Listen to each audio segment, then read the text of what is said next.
Hey, Wide Awake family. If you see this, it's your sign to smash that like button. Yes, you listening right now. That way YouTube shows you more amazing stories like this one. We love you all. Now enjoy the stories. I'm not even sure where to start with this one because the whole thing still feels like I'm remembering someone else's life, not mine. But the truth is that it all started pretty harmless. That's the part that annoys me the most now. I kept telling myself it wasn't that deep. My ex was just being weird, maybe bored, maybe trying to annoy me.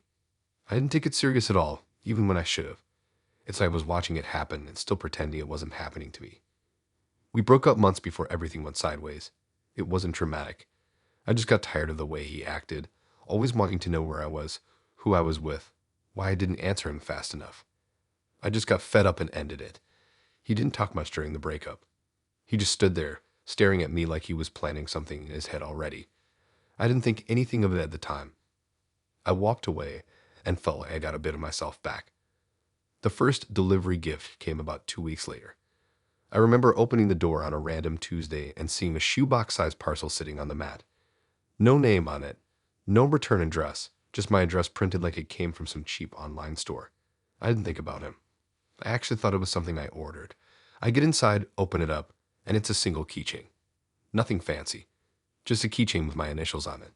I didn't even use keychains. There was no note, nothing inside except the keychain. I tossed it in a drawer and moved on. A few days later, another package showed up. This time I knew something was off because it was some random mug with my birth month printed on it. Again, no note, no sender. It felt pointless, almost stupid. I convinced myself it was one of my friends pulling a prank, but they all denied it. And slowly, it kept happening. A little candle one time, a cheap scarf another time, a plush toy after that. None of it was expensive or special. It was just weird, and I kept brushing it off because none of it felt threatening, just annoying. I should have paid more attention. It wasn't until one morning when I got another package, but this one had a printed quote on it. Something he used to say to me all the time when we were still together. That's when it clicked. He was behind it. The whole time. He'd been sending this stuff for weeks like some kind of silent countdown. It made my stomach drop. I threw that one straight into the bin and told myself I was done with all of it. I blocked his number months before, but now I went through all my socials, everything, and made sure he had no way to reach me. I even told my parents about it. They brushed it off like he was just trying to be sweet and win me back. No one took it serious, and honestly, neither did I, not properly. The scratching started about 3 weeks after the quote package. By that time, the delivery stopped. No boxes, no gifts, nothing. I thought he finally got bored or moved on. I actually felt relieved. Then one night, I heard something outside. My bedroom window faces the parking lot. I live in a block of flats, and my space is right under my window. At first, it sounded like a cat messing around near the bins, so I ignored it, but kept going. It was this slow, dragging kind of scratch, like metal on concrete. I sat up and listened, trying not to freak myself out. I didn't want to look outside because I knew that would make it worse. The sound kept going for a good minute, then stopped. I tried to convince myself it was nothing, but something about the stillness outside felt wrong. The next night, same thing. That scratching sound, quieter this time but long enough that I knew I wasn't imagining it. I even held my breath trying to hear if it was someone talking or walking. Nothing, just the scraping. By the third night I was done, I called the police. I told them someone was messing around near my car, and even though I felt stupid saying it out loud, they actually said they'd send someone to check since this wasn't the first time someone on my street reported weird stuff happening in the car park. They took about 15 minutes to arrive. In that time, the scratching started again. This time it was so loud I stood up in my room and froze. It was right under my window. I didn't want to look. I swear I stopped breathing. Then I saw blue lights flashing against my wall from outside. Everything happened at once after that. I heard shouting, heavy footsteps, doors slamming, someone yelling for someone to get on the ground. I ran to the window and looked out, expecting to see some stranger messing with my car, but the police were surrounding the back of my vehicle, torches pointing underneath it, and then they dragged someone out from under it. It was him. My ex. He was covered in dust and grease, holding some tiny device in his hand that looked like something from a spy shop. One of the officers held it up later and said it was a tracker. He was trying to stick it behind my back bumper. I couldn't even speak. He kept looking up at my window like he knew I was watching the whole thing go down. They arrested him on the spot, but he didn't fight back. He didn't say anything. He just stared straight at me like he'd been waiting for me to see him, like that was part of whatever game he thought he was playing. The officers asked me questions for almost an hour about the packages, about when it started, about the breakup. They said that based on how quietly he was trying to attach it, he probably had been coming around for weeks, maybe longer. One of them told me it was lucky I called when I did because he wasn't acting like someone doing a prank. He was moving like someone who planned things out. I didn't sleep that night, or the night after. Even now, I still check under my car before getting in. I still get jumpy when someone leaves a parcel outside my door, even if I ordered it. The worst part is how normal everything looks in the daytime. Same flats, same parking lot, same space under my window. It's hard to believe he was right there under my car, so close I could have dropped something out the window and hit him. He's not allowed anywhere near me now, but that doesn't change the fact that he did all that without me even knowing. If the police came 10 minutes later, he would have finished and driven off. And I wouldn't have known anything until much later. Maybe never.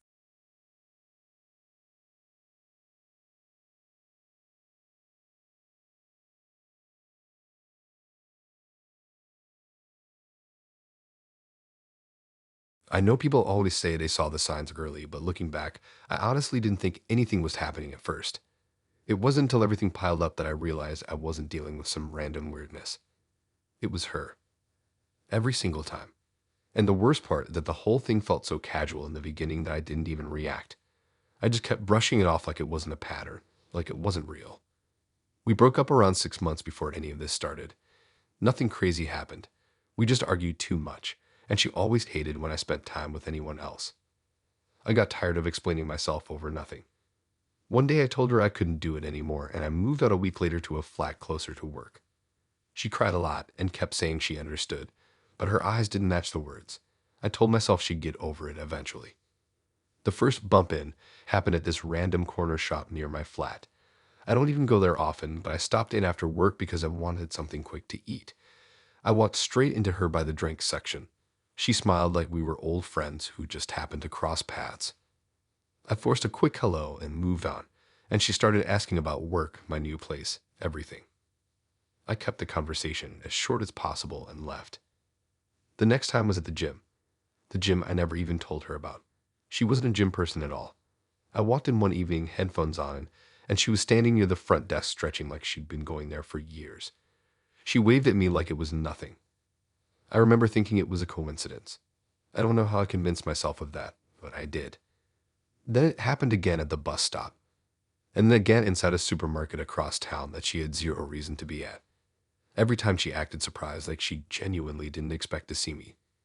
She'd do that little laugh she always did when she wanted something. I tried not to be rude, so I'd nod and say something quick and walk off. Even when it started happening every week, I still told myself maybe she just lived her life around the same areas as me. We used to go to similar spots, so it made sense. I didn't really notice how strange it was until she showed up outside my workplace at lunch, acting like she didn't even know where she was. That's when it hit me. She knew exactly what she was doing. After that, I tried to keep distance in every way. I avoided certain roads. I changed my gym schedule. I even asked a mate to drive me home a few times. For a while, she disappeared. Everything got quiet. I actually thought maybe she'd moved on. But that's the thing about people like her. When they go silent, they're not gone. They're doing something else. Behind my flat, there are small storage units built into the lower level. Basically mini sheds attached to the building where we keep old stuff. Mine had a cheap padlock on it, the kind that isn't strong but gets the job done. I kept old jackets, trainers, boxes of random clothes I didn't wear anymore. Nothing valuable. Just stuff I didn't want to throw out yet. One night, around 1 in the morning, I was sitting in my room playing a game with the volume low when I heard this light clink noise outside. Not loud, just like metal tapping metal. I ignored it at first, thinking it was someone taking their bins out late. Then it happened again and again. A weird rhythm like someone was fiddling with something. My window faces the back of the flats. I turned off the game and listened. The tapping stopped. Then I heard a scrape, like someone dragging something small across concrete. It wasn't loud, but everything inside me went alert. I checked the time. 10 something. Nobody is outside at that time behind the building unless they're doing something they shouldn't. I went to the window and peeked down, expecting to see maybe a fox or one of the neighbors messing around. I couldn't see much because it was dark, but I could make out a shape crouched near my storage unit. I froze. I didn't want to believe it was a person, but the way they were moving made it obvious. Slow, careful, pulling at something.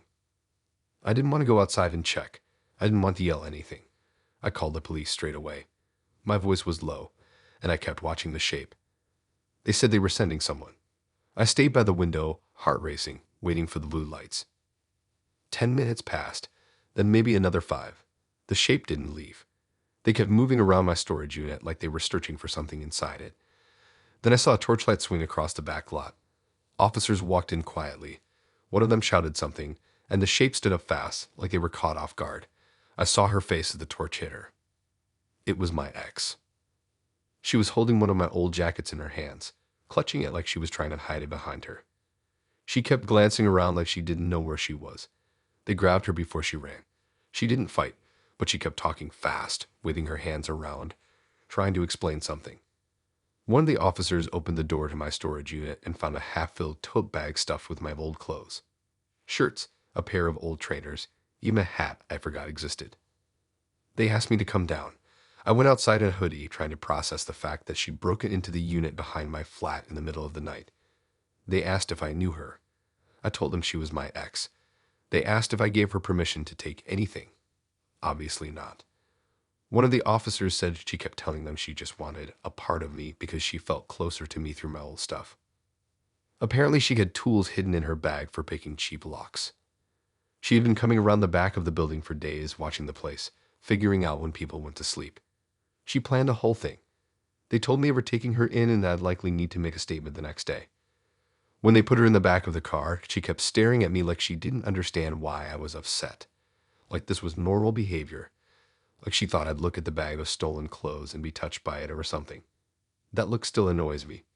Like I owed her something. After they drove off, I stood there outside the unit staring at the open door. The lock was snapped clean. My old clothes were on the ground where the officers dropped them.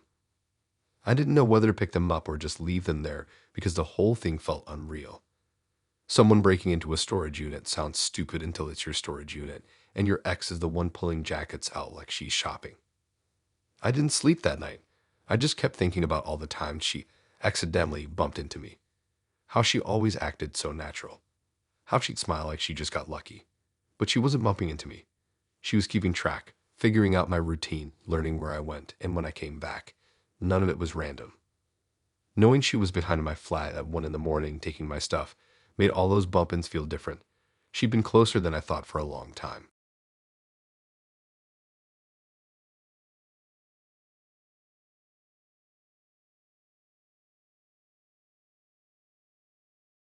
I swear this whole thing feels like something I'd hear from a friend of a friend, not my own life.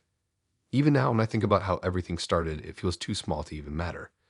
But that's how it always begins. Tiny things you brush off because you don't expect someone to spiral that far. You just assume they'll move on like everyone else does. I wish I didn't lie to myself like that. Me and my ex broke up in the deadest way possible. No drama, no screaming, nothing. We'd been drifting for weeks, barely texting, barely talking, and one night she just said she felt like she was being pushed out. I told her I didn't want to keep dragging something that wasn't working. She cried, but it wasn't explosive. It was quiet. Too quiet looking back. She just kept wiping her face and staring at me like she was memorizing my whole face. I gave her space after that. I thought she was just hurt and would eventually settle. That's what normal people do. A month later, I started dating someone new. His name was Ryan. Chill guy, nothing dramatic, nothing weird, just normal. We took it slow. I didn't even post him. My ex and I had no mutuals who cared enough to tell her anything. The break had no reason to turn messy. At least I thought that.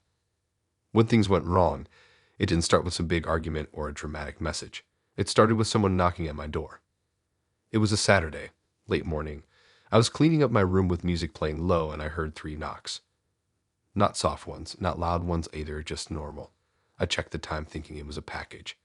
I wasn't expecting anything, but I figured maybe my mom sent something.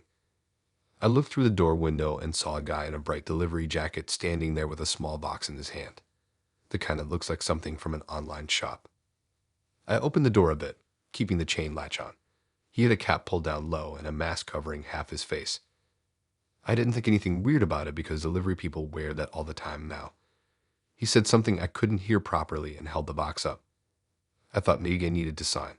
I started undoing the chain when my phone buzzed in my back pocket.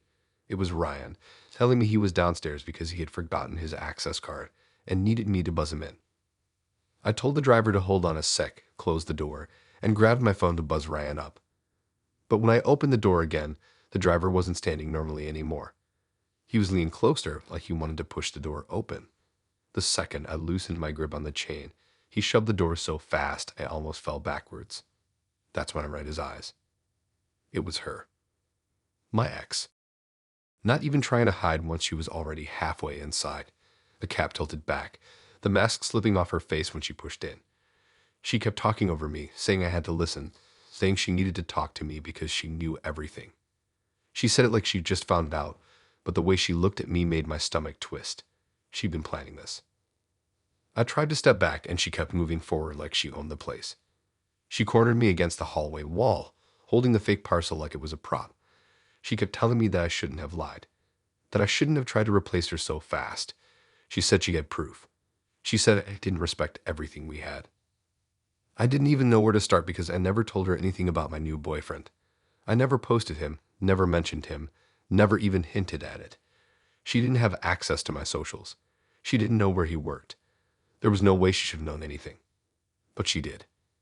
Before I could speak, someone else started shouting from the stairwell. Heavy footsteps. A man's voice. It was Ryan. He saw her jacket on the floor outside and came running up.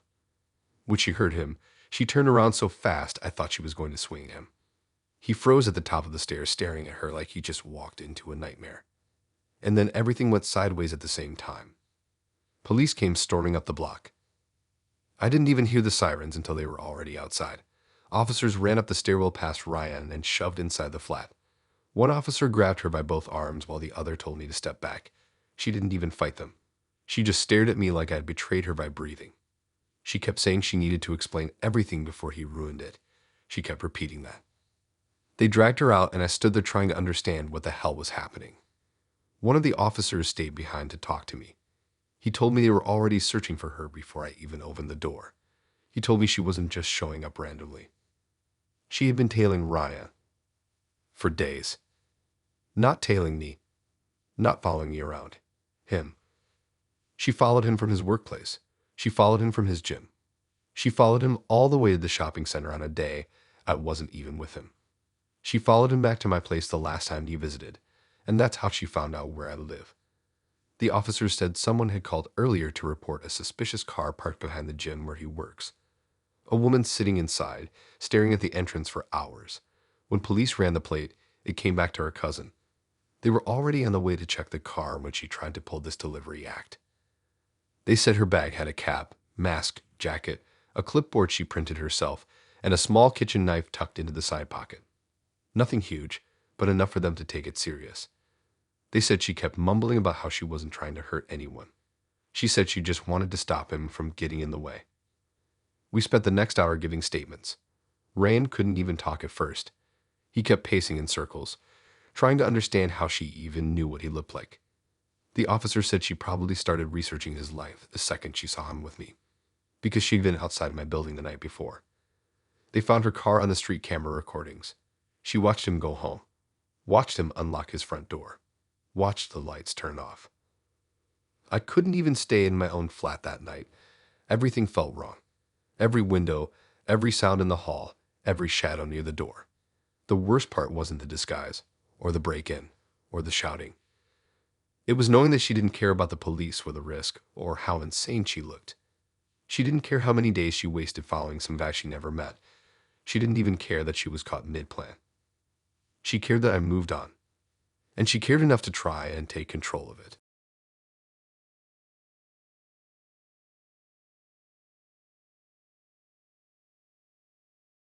I'm not going to lie, this whole thing still feels unreal, like something I'd hear in a long voice note from someone else's life.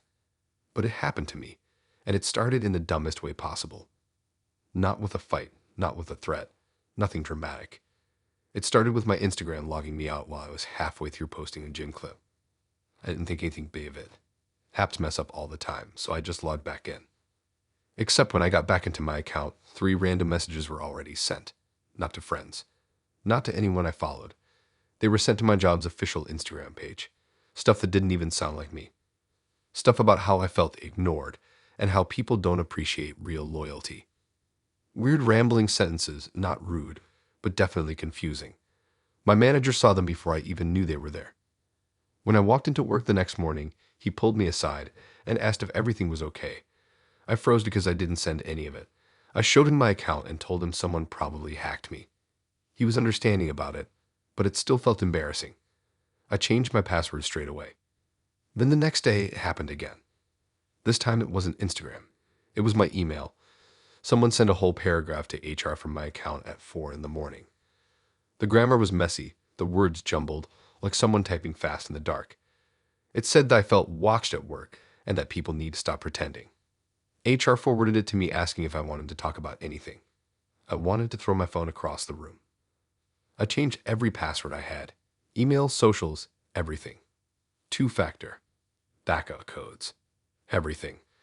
I thought whoever was doing it would give up once they got locked out. They didn't. It got worse. Random posts started popping up on my private accounts. Weird captions. Screenshots of old conversations with friends. Messages half-typed then deleted. My notifications were fried. At one point I got locked out of everything because the passwords were changed again. I didn't understand how it was happening. I had no viruses. No weird apps. No unknown logins showing up. It didn't make sense. Then I got a text from an unknown number saying that I was overreacting. The way my stomach dropped, I knew exactly who it was. My ex. I hadn't spoken to her in months. The breakup was messy, not explosive, but draining. She always needed to know everything. Where I was. Who I was with. Why I didn't reply instantly. I couldn't keep up with someone who wanted to control every hour of my day. When I ended it, she blocked me everywhere like she wanted to pretend I didn't exist. That was fine by me. I'd move on. I didn't realize she was still watching me. The text didn't say her name, but the phrasing was exactly the way she talked when she wanted attention. The weird punctuation. The overly dramatic tone but trying to sound calm. I blocked the number instantly, but I knew it wasn't going to stop there. That same night, I tried to log into my socials again and got locked out for the 3rd time. I decided I needed to talk to her directly. Not to argue, just tell her to stop messing with my accounts. I didn't want to go to her place, but I thought maybe if I confronted her on the street or told her in person that this was getting serious, she'd drop it. I never got the chance. The police got to her before I did. It sounds crazy, but the whole thing happened behind her neighbor's house. Not even her own place. She lived in a small block of old houses with tiny fenced gardens. I drove past just to see if her lights were on, trying to decide if I should knock or just walk away. Before I even parked properly, a police car turned into the road behind me with their lights off, but moving fast. Another one pulled in from the opposite direction. They boxed the street in. I didn't know any of this was about her at first. I thought something was happening to one of the neighbors. I stayed in my car watching officers get out quietly and head toward the side of her row of houses. They went straight to the narrow walkway between her building and the neighbors. One officer flashed a torch toward the back gate. Then I heard someone yelling. Not angry yelling, more like frustrated and panicked, desperate, a voice I recognized. My chest tightened instantly. I got out of my car and took a few steps toward the walkway. The officers told me to stay back, so I stopped, but I could see enough from where I was standing. She was crouched behind her neighbor's Wi-Fi box. Not her own, her neighbor's. The whole panel was unscrewed and hanging open. Wires everywhere. Tools scattered on the ground. She had her phone plugged into some weird cable setup like she was siphoning something. They pulled her away from it, and she kept trying to explain herself. Her voice was shaky, but her words weren't apologizing. She kept saying she needed access because I blocked her. She kept telling the officers that she had the right to know what I was posting and who I was messaging. She said she wasn't doing anything wrong. She said the neighbor wasn't even home, so it's fine. They didn't think it was fine. Turns out she hacked my accounts through their Wi-Fi. I don't know how she did it or where she even learned any of that, but the officer said she had been standing behind the neighbor's fence for days messing with the box. A neighbor 2 houses down saw her the night before with a torch in her mouth, working on the wires like it was some DIY project. They thought she was fixing something for the neighbor, so they didn't report it until they saw her again this night. They caught her right as she was trying to break deeper into the network. The officer said she got a small device that can intercept data when it connects to the same line. That's how she got into my accounts. She was jumping through the neighbor's signal because she knew I'd block every route she used before. They asked me if I knew her. I didn't even know what to say. Standing there watching her scream about how I forced her to do it made my skin crawl. She kept reaching toward me like I was supposed to help her, like we were still close. The officers put her in the back of the car, and she kept staring at me through the window with this wild, hurt expression, like she was shocked I wasn't defending her. She thought what she was doing made sense. She honestly thought breaking into a neighbor's Wi-Fi box was some normal reaction to being blocked. My accounts got restored a few days later, but every password change still makes me tense. Every login notification makes me pause. And every time I walk past one of those big gray Wi-Fi boxes on the street, I think about how she was crouched behind one, cutting into wires just to get back into my life.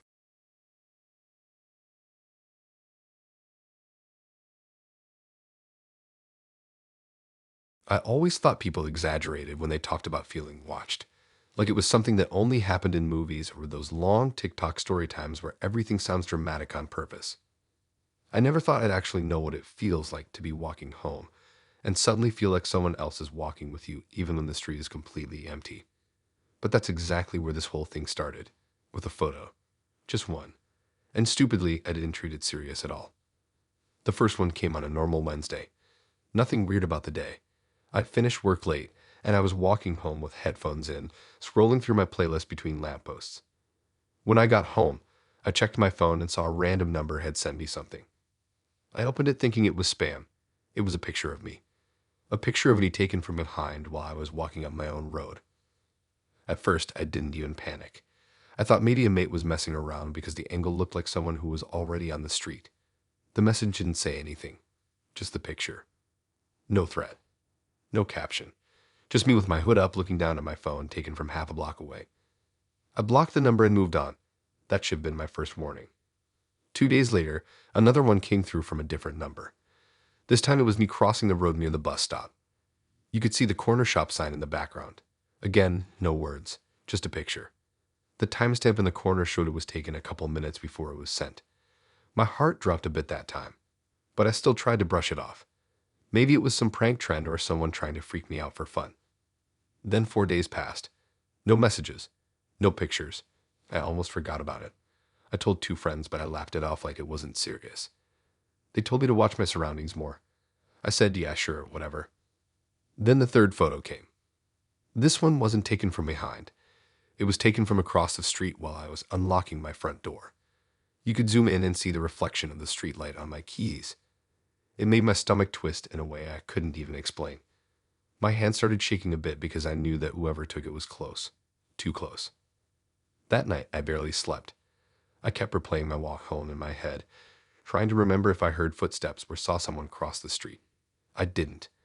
The road was empty, but the picture proved someone was there. Someone standing still long enough to take it without being noticed. I tried tracking the number, but it came up as unknown. I blocked it anyway and went to bed with my curtains closed for the first time in months. The fourth photo broke everything. It came when I was actually on my way home, not after, not hours later. It came while I was still outside, walking through this dim little street with old flats on one side and a long wall on the other. The picture was of me walking past the wall, taken maybe 30 seconds before I got the notification. The angle was low, like someone crouched down. I stopped dead in the middle of the pavement. I didn't even pretend to play it cool. I spun around so fast my hood nearly fell off. Nobody was there. The whole street looked empty like always. I don't think I'd ever felt my chest tighten like that before. It didn't feel like fear. It felt like being watched through a window I couldn't see. I didn't walk home that time. I ran. Not a jog, not a fast walk, a full sprint. The only place open that late was a corner shop at the end of the street. I ran straight in and nearly knocked over the display stand by the door. The guy behind the counter looked confused, but I didn't care how I looked. I hid at the back of the shop behind the fridges and called the police, telling them someone was following me and sending pictures while I was still outside. They told me to stay inside and that a unit was already nearby. I stayed on the phone, crouched down like a little kid hiding in school, staring at the shop door waiting for someone to walk in. 2 minutes later, I heard sirens. They didn't stop out front. They stopped behind the building. I didn't even know you could access the back of the shop from the main road, but apparently there's a narrow alley beside it that leads to a small courtyard where the bins are. The officers told me to stay inside and they checked the area. Then I heard shouting, loud shouting, someone yelling for someone to get on the ground. You could hear it echo through the alley. I stepped closer to the front door even though the cashier told me not to. After maybe 30 seconds, the officers came around to the front dragging someone by the arm. It was my ex. The breath left my body so fast I actually felt dizzy. She was wearing dark clothes and holding a long camera lens. Not a normal one. One of those telephoto ones you see wildlife photographers use. The kind that captures things from crazy far away. She had been crouched behind the shop, hiding between the bins, trying to line up another shot of me. They said she'd been out there for at least 15 minutes. They found her bag too. Inside it was a pile of printed out photos. All of them of me. Some red. Some screenshots of ones she sent. Some taken weeks ago. Different angles. Different distances. I don't even know if she took half of them because the backgrounds didn't match anywhere I could remember. The officers explained that she kept saying she just wanted to check on me. That she wasn't trying to scare me. She just wanted to be near me because she missed the routine. She said she followed me home because she knew my schedule from before and she didn't want me to feel alone. She acted like she was doing me a favor. They asked if I knew her. I could barely even say yes. The cashier kept staring at her like she was some creature out of a horror movie. The officers arrested her right there in front of the shop. She didn't even look ashamed. She kept glancing at me like I was supposed to understand. Like this was romantic or something. Like it wasn't stalking on a level I didn't even think she was capable of. The worst part was when one officer told me that she admitted she'd been taking photos for over a month. Not just the ones she sent. She kept hundreds. She learned what streets I took, which shortcuts I used, what time I left work. She said she liked the way I walked when I was tired. She said I looked calm from far away. I still can't walk home without looking over my shoulder. I still tense up when my phone buzzes with a message. And every time I pass a corner shop, I look down that alley even though I don't want to. Because that's where they found her. Crouched behind the bins. Waiting.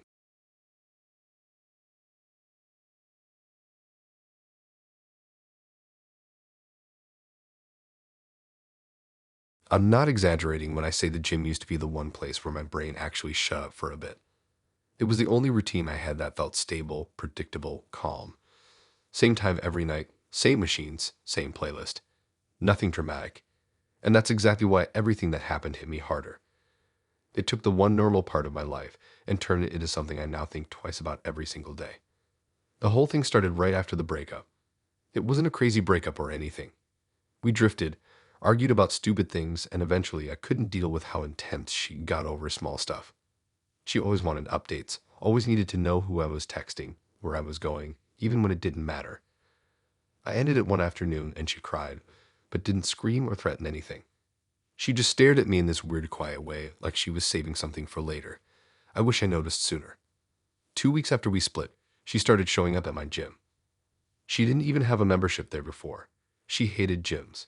She always said she preferred running outside or doing home workouts because gyms smelled like metal. So when I saw her by the treadmills the first time, wearing a bright hoodie and pretending to stretch, I convinced myself it was just coincidence. Maybe she changed gyms. Maybe this was her way of moving on. But then she showed up again, and again, and again. She never used anything properly. She just walked around, pretended to adjust machines she never actually used, stared at her phone like she was waiting for someone to approach her. Every time she saw me, she gave this awkward small smile like we were still friends. I didn't want to cause drama, so I just nodded back and moved on with my workout. After a few weeks, it stopped looking like coincidence. She started timing her workouts exactly when mine started. She'd walk in 2 minutes after me every single night. Sometimes she'd sit on a bench facing the squat racks and pretend she was tying her shoelaces for 5 minutes straight. Sometimes she'd follow whatever machine I used next, but keep enough distance to act like she wasn't doing it on purpose. At one point, the manager even asked if she was okay because she wandered around more than she actually worked out. The worst part was that she never spoke to me. Not once, which somehow made it creepier. It wasn't until one random Wednesday night that everything went from weird to actually dangerous. I was doing deadlifts, headphones in, back facing the car park windows. The gym has these floor-to-ceiling windows on one side, and you can always see the car lights outside. I wasn't paying attention. I was in that tunnel vision zone where nothing exists except the bar on the floor. The manager, Mark, walked up behind me and tapped my shoulder. I took out my headphones thinking he needed help moving something heavy. But he looked tense. Not angry. Not annoyed. Tense. He asked me quietly if I had arrived alone that night. I said, yeah. He asked if I was expecting anyone. I said no. Then he told me I needed to follow him to the office. His tone made my stomach twist instantly. I thought something happened to my car, maybe a break-in or someone reversing into it. He closed the office door behind us and pointed at the CCTV screen. She was outside. My ex. In the car park. Hood up. Mask on. Kneeling beside my car with something in her hand. At first, I didn't even understand what I was looking at. The camera angle wasn't great, and it took a second for my brain to recognize the object. It looked small at first, like a screwdriver or some kind of tool. Then she lifted it. A knife. A legit kitchen knife. She was dragging it slowly along the side of my tire like she was testing how much pressure it would take. Then she pulled back and stabbed downward into the rubber. Mark paused the footage right there. My heart hit a speed I'd never felt in my life. He told me he had already called the police because he recognized her from the past few weeks.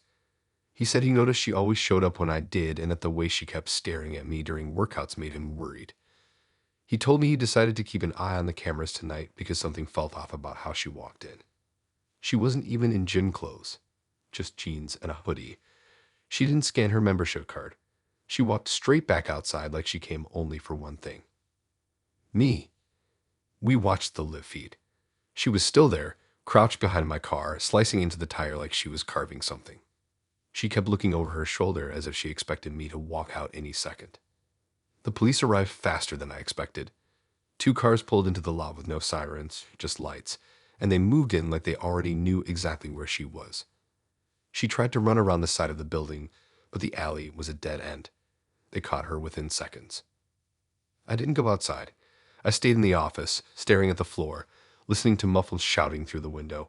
When they brought her past the glass doors, she wasn't crying. She wasn't screaming. She was smiling. Not a big smile.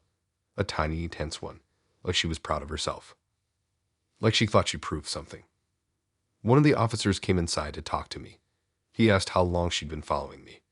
When I told him about the gym show-ups, he nodded like it made sense. He said she had a small bag in her hoodie pocket with extra knives, gloves, and wipes. He said people don't bring supplies like that unless they're planning ahead. He also told me she admitted everything instantly. No hesitation. She said she did it because she was tired of watching me move on. She said she wanted to slow me down. She said she knew she'd get caught eventually, but she wanted me to see what she was capable of. I didn't even know what to say. Standing there inside a gym office while police detained my ex outside felt unreal. Like I was watching someone else's life. My hands were shaking so much that Mark handed me a bottle of water and sat me down in a chair. After they took her away, they checked my car. She slashed all 4 tires. Every one of them. Deep cuts like she'd been practicing. They found scratches near the door handle too, like she tried to pry it open. I spent the next hour giving a full statement while Mark closed the gym early and stood next to me like some unplanned bodyguard. When everything calmed down, I went outside to see the damage myself. Seeing your own tires shredded by someone you once trusted hits different. It's personal in a way that feels ugly. The police told me she'd been researching when I left the gym every night.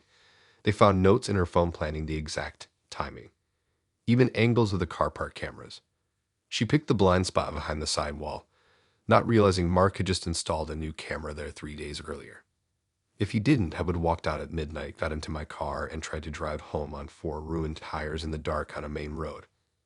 That thought still gets me. I changed gyms. I changed my routine. I changed everything. She didn't break my tires. She broke the whole idea of safety in places that used to feel normal.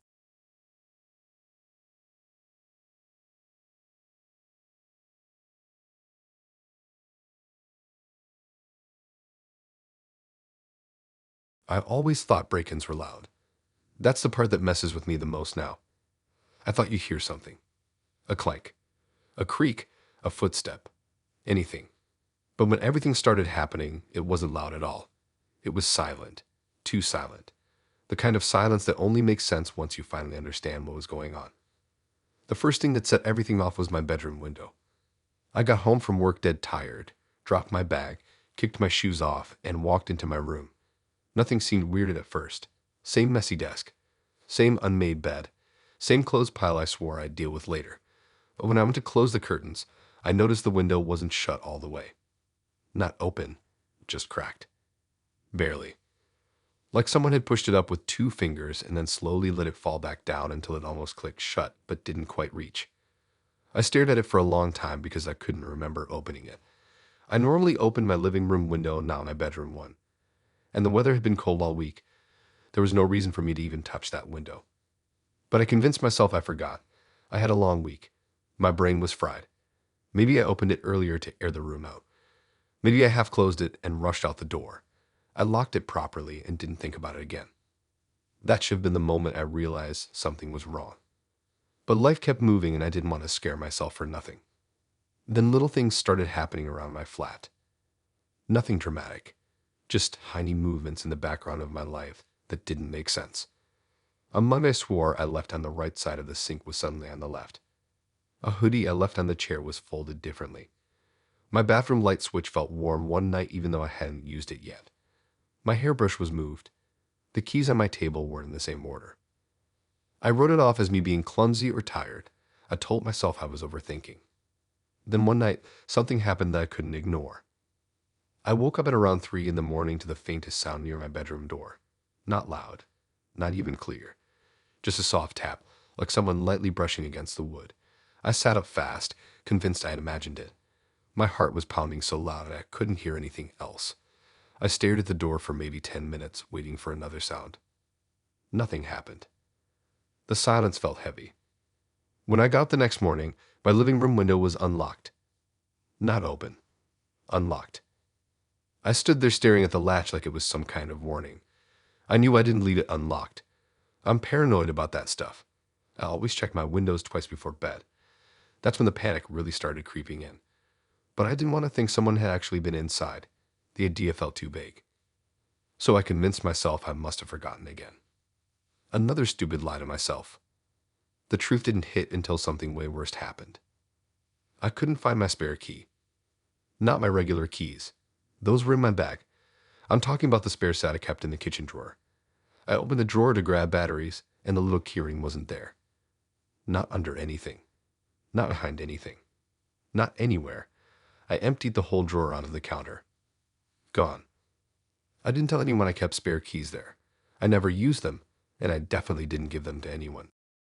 The fear finally clicked into place, but I still didn't call anyone. I don't know why. Maybe I didn't want to admit something was seriously happening. Maybe I hoped the keys would magically appear somewhere stupid like under a toaster. They didn't. The same night, everything blew up.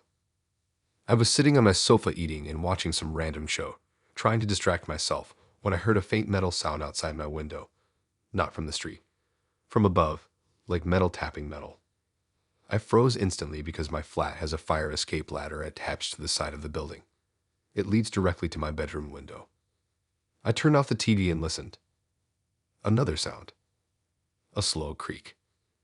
Someone was climbing the fire escape. I grabbed my phone, walked into the kitchen pretending to be calm, locked the door behind me, and dialed the police. I whispered that someone was outside my window climbing the ladder. They told me to stay inside a room with a lock and keep quiet. I crouched behind the counter, phone shaking in my hand. I heard footsteps above me. Slow, careful, like someone trying not to make noise. Then a soft click. My bedroom window latch. Someone was testing it, trying to open it. Then a harder push. Another. I nearly dropped my phone. The police sirens came so fast, I didn't even hear them approach. Blue lights flashed through the kitchen window, and I heard officers yelling outside. Heavy footsteps rushed up the fire escape. A loud scrambling noise. Something metal fell. Someone swore. More shouting. I didn't move until an officer knocked on my door and told me it was safe. When I opened it, the hallway was filled with police. They told me they caught someone trying to climb into my bedroom window. It was my ex. He was on the fire escape holding my spare keys. He didn't even try to run. They said he was climbing slowly, like he'd done it before. They said he had the keys in his hoodie pocket along with gloves and earplugs. They said he kept telling them he wasn't doing anything wrong, that he had permission, and that he had used the spare key many times already. That line almost made me faint. Many times already. It hit me all at once. The window crack. The moved items. The unlocked latch. The missing key. He had been inside my flat. Not once. Not twice. Multiple times. While I was asleep. While I was out. While I was brushing my teeth. While I was living my life thinking everything was normal. The worst part is when the officer told me how he got the spare key. Months ago, while we were still together, he had asked to borrow my keys to grab something from my car. I gave them to him without thinking. He must have copied them that same day. I never thought to check. Why would I? Who copies someone's house keys unless they plan on staying in their life forever, whether they're wanted or not? He did. They arrested him right there in the hallway. He kept staring at me over his shoulder like he was confused, like he genuinely didn't understand why I was scared, like breaking into my home multiple times was some dramatic love gesture instead of something sick and terrifying. I don't sleep with my door open anymore. I double lock everything. I keep my keys on me all the time, and every single time I pass my bedroom window, I look at the fire escape. Because he climbed it before, and he would have climbed it again.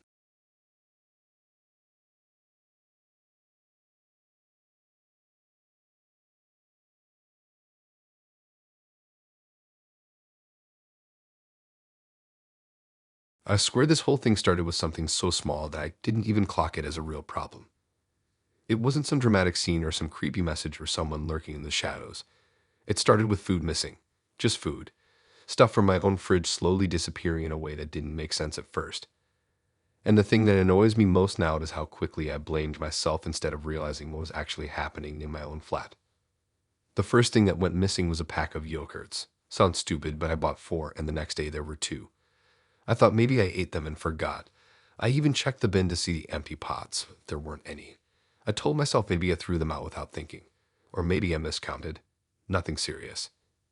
Then my leftover pasta went missing. I read making it. I put it in a container, pushed it to the back of the fridge, and when I checked 2 days later, the container was washed and drying on the rack. That's when I actually paused. I never washed it. I didn't even remember opening it. I thought maybe I did it half asleep or something, because I tend to snack late at night. Then a whole pack of cooked chicken vanished. Gone. The wrapper was in the bin, but stuffed under other rubbish like someone hid it. My milk was half empty when I swear I didn't even pour any. Bread slices disappearing. A chocolate bar wrapper in the bathroom bin, even though I hadn't eaten chocolate in my room for weeks. Deep down, I felt something was off, but I was living alone for the first time in a while and kept assuming everything was just me adjusting. Maybe forgetting. Maybe being messy. Maybe losing track. The truth didn't hit until the night everything went sideways. It was around 3 in the morning when I woke up to a weird sound. Not loud. More like a soft click coming from the direction of my living room. I thought it was the fridge at first, or maybe something falling off a shelf. I tried to go back to sleep, but then I heard it again. A quiet shuffle. A footstep that wasn't heavy enough to be mine, but too slow to be something like the heating. I sat up in bed, listening so hard my muscles tensed. Another soft sound, not from outside. Inside, my flat. I grabbed my phone and turned on the torch, pointing it toward my bedroom door. I didn't want to open it because if someone was actually in the flat, I didn't want to be face to face with them. I stood there frozen for like 2 minutes straight, convincing myself I imagined everything. Then I heard breathing. Not my breathing. Someone else's. Slow and strained, like they were trying to keep quiet. My whole chest felt like it dropped into my stomach. My balcony door flashed into my mind instantly. I had forgotten to lock it earlier that day after airing the room out. I didn't think anyone would climb to a second-floor balcony. Nobody does that in real life. At least, that's what I used to think. I backed away and locked my bedroom door. My hands were shaking so bad I nearly dropped my phone twice. I ran to the corner of the room, crouched down, and called the police. Whispering. trying not to make noise, telling them someone was inside my flat. They told me to stay where I was. The next few minutes were the longest of my life. I heard the front door burst open. Officers shouting. Heavy boots running inside. Furniture scraping. A loud crash. Someone yelling to get on the ground. Someone else shouting back. My whole body felt locked in place. For a moment, I didn't even want to open the door because I didn't know what they found. When one of the officers knocked on my door and told me it was safe, I opened it slow, expecting a stranger in handcuffs. But it wasn't a stranger. It was my ex. They were pulling her out of my bedroom wardrobe. My actual wardrobe. She was crouched inside it behind my coats, sweat on her face, hair messy like she'd been in there for a while. She didn't look scared. She didn't look angry. She looked comfortable. Like she belonged there. Like she'd been waiting for the right moment to step out. They told me they found a bag inside the wardrobe with food wrappers, my missing yogurts, the chicken wrapper, even my leftover pasta container. She'd been taking my food and eating it inside the wardrobe. They found a blanket tucked behind the shoes, a water bottle, a little box of biscuits. My biscuits. She had been living inside my flat. Not visiting, not sneaking in once. Living. The officer explained that she admitted coming through the balcony door. She said she let herself in because she missed me and wanted to be around me without bothering me. She said she only stayed in the wardrobe when I was home so she wouldn't interrupt me. She said it calmly, like she thought she was being polite. She'd been coming back for weeks. I didn't even want to hear her excuses, but the officers told me something that nearly made me walk outside in the cold just to breathe. She still had a copy of my old keys. Not to the flat itself, but to the block entrance. A spare set I read giving her when we were dating because she used to come over after work before I got home. I forgot she even had them. She kept them. She used them. She walked in the building like she still lived there, came up the stairs, and waited until my balcony door was unlocked again. They also said this wasn't the first time she entered. She admitted she'd been coming in every few days just to be near me. She said she slept in my wardrobe twice when she felt sad. She said she watched me game one night through the crack in the door. She said it like it was nothing. Like watching someone inside their own home was normal. She said she planned to move back in slowly. Those were her exact words to the police. Move back in slowly, without me noticing.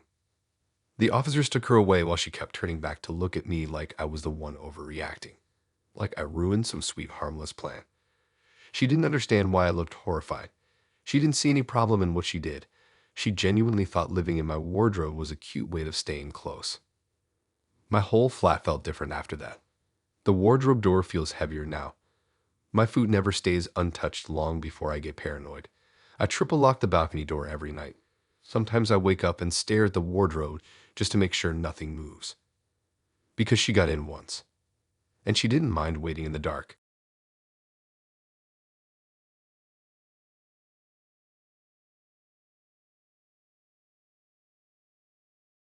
This whole thing didn't even feel scary in the beginning. It felt annoying, embarrassing, something you'd rant about to your friends in a group chat and then block and move on. That's what I thought it was when it first started. I didn't think it would turn into police at my door, but workplace going into lockdown and my ex being dragged out by security with a plastic bag of cold food in his hand like he was doing me some huge favor. It all started with the tagging. I hadn't spoken to him in months. Our breakup wasn't explosive, just draining. He always guilt-tripped me, always twisted things, always said stuff like I didn't appreciate him enough. When I ended it, he said he understood, and then went silent. For weeks. No messages. No calls. No drama. I actually thought I got lucky. Then out of nowhere, he started tagging me in posts. Not normal posts. Weird ones. Random memes about couples that always find their way back. Pictures of candlelit dinners with captions like, one day. Videos of people hugging in airports with long paragraphs underneath about destiny and loyalty. Stuff that felt too intense for normal people and way too intense for someone you aren't even speaking to. At first I ignored it. Then I blocked him. But he made new accounts, always with slightly different usernames, always tagging me, always posting the same type of weird dramatic stuff. Sometimes he tagged me in 5 posts in one night. Sometimes it was 20. Some captions sounded like inside jokes that weren't even real. Things we never said, things we never did. It was like he was trying to rewrite our whole relationship in public. I kept reporting every account. They got removed, and he made new ones. Eventually, I stopped checking my notifications entirely because it felt pointless.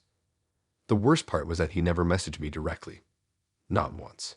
Just those tags, like he wanted me to see him but not respond. Like he was talking to me without talking to me. It stayed like that for about a month. Then everything escalated in one night. I got home from work tired, dropped my bag by the sofa, and tried to unwind. Nothing felt weird at first. I made dinner, put on some show in the background, scrolled through my phone. It was just a normal weekday evening. Then someone knocked on my front door. Not a neighbor, not a friend. A heavy, firm knock, the kind that instantly tells you it's not casual.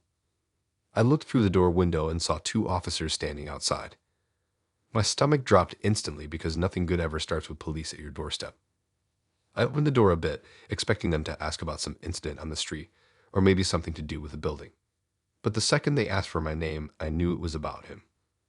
They told me he'd just been arrested. At my workplace.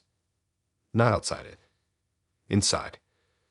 They said security had held him down because he tried to force his way through the back entrance. He kept telling them he was bringing me dinner. He told them he needed to see me urgently. He said I wasn't answering him, and this was the only way to make sure I'd ate. Then they held up a small plastic carrier bag. Inside it was a boxed-up meal from some cheap takeaway. The receipt was still attached. I recognized the handwriting on the sticker immediately because he used to write little messages on my lunch boxes when we were still dating. Except this one wasn't sweet. It was unsettling. Eat so you don't forget me. That's what he wrote on the bag. I felt my whole body tense. The officer said he kept repeating the same line about how he was supposed to fix everything tonight.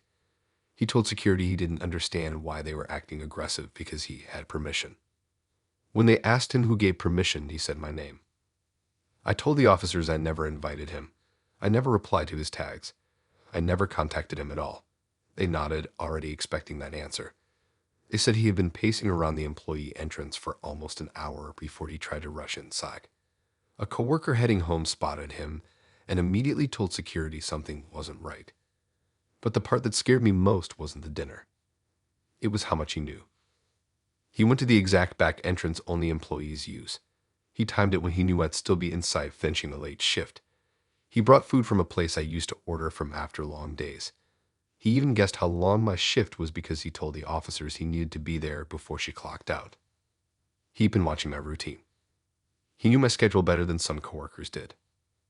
I asked the officers how he even got into the building because he needed a key card. They told me he slipped in behind a delivery driver when the door opened. He tried to walk past like he belonged there until security recognized him from a photo I'd shown HR months ago when I mentioned concerns. But back then he hadn't done anything threatening, so there wasn't much to report. They said he had something else in his pocket too.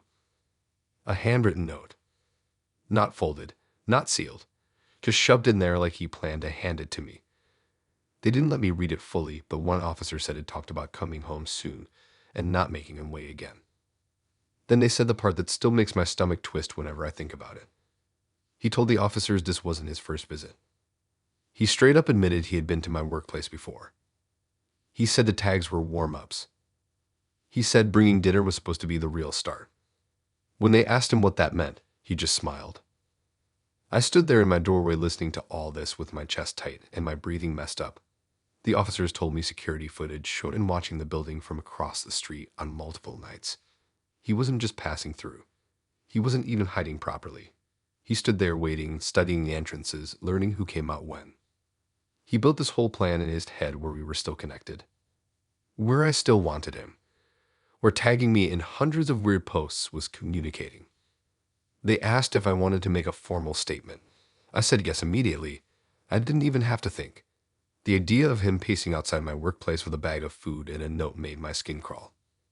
After they left, I sat on the floor in my living room, just staring at the bag they confiscated. Thinking about how close he got without me even knowing. Thinking about how long he must have been planning this. Thinking about how he saw those tags as some kind of invitation. I blocked every new account he ever made. I changed my route to work. I started getting picked up instead of walking. I told my manager and HR everything. And even now, when I finish a shift and walk toward the exit, I always look twice. because he really thought breaking into my workplace with cheap takeaway was normal. And he really believed I was waiting for him.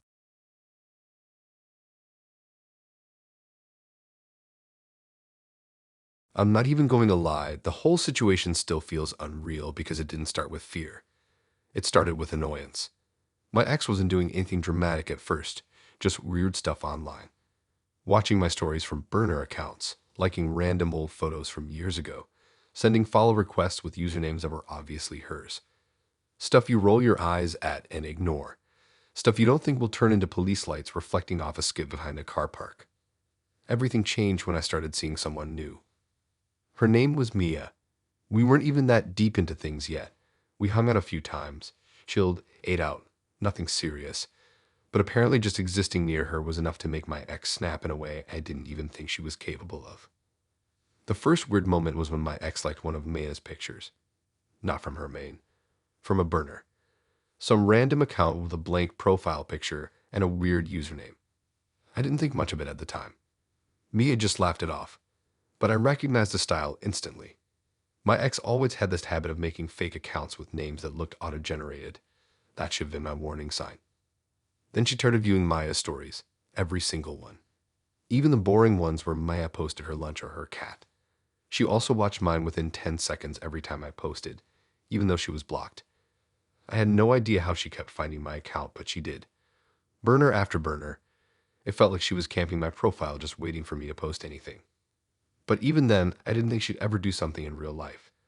I thought she'd stick to online weirdness because that was always her thing. The night everything went wrong, it felt completely normal at first. Me and Mia went out for food. Nothing fancy, just a small place a few minutes from my flat.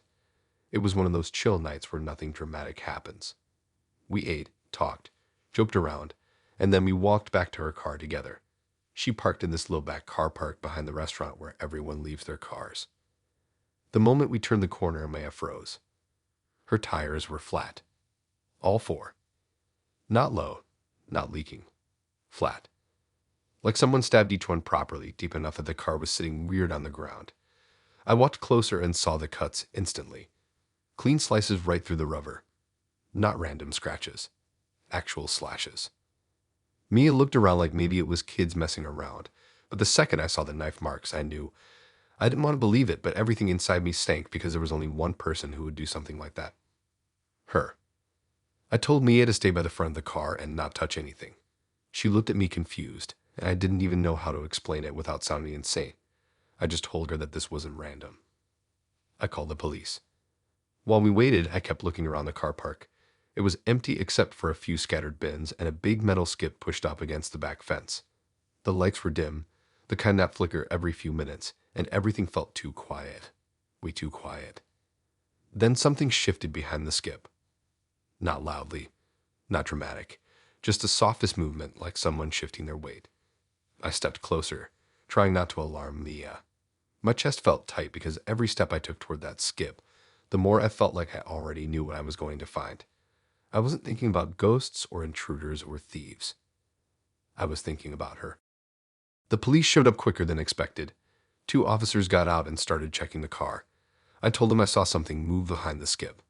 They told us to stay back, and the 2 officers walked over with flashlights, shining them along the ground. The second their lights hit the edge of the skip, someone jerked back into the shadows. Everything happened fast after that. The officers shouted. One rushed around the side. The other cut off the back. There was a loud clatter, like someone knocked something over, and then the officers dragged someone out by the arms. It was her. My ex. She had dirt on her hands, hair tied back messily like she'd been hiding for a while, and she was holding a knife. The same knife she used on the tires. She tried to hide it under her sleeve, but the officer pulled it right out. She wasn't screaming. She wasn't crying. She wasn't angry. She was smiling. Not a big smile, a small one. A weird satisfied smirk like she had just watched a movie she liked. The officer asked her why she was hiding. She kept saying she wasn't hiding, she was watching. She said she wanted to see my reaction when I found the tires. She said she planned to step out and talk to me when I realized what had happened, but the police got there too fast. Then she looked at Mia. The way her expression changed, I'll never forget it. It was like Maya wasn't even human to her, like she was something in the way. something temporary, something she needed to move out so she could get things back on track. She actually told the police that, word for word. She told them she slashed the tires because she didn't want Mia driving me anywhere. She wanted me immobile so I wouldn't go home with her. She said it calmly, like it was logical, like it was sweet, like it was protective. When they searched her bag, they found more things. A notebook with dates and times I had gone out recently. Screenshots of Mia's Instagram posts.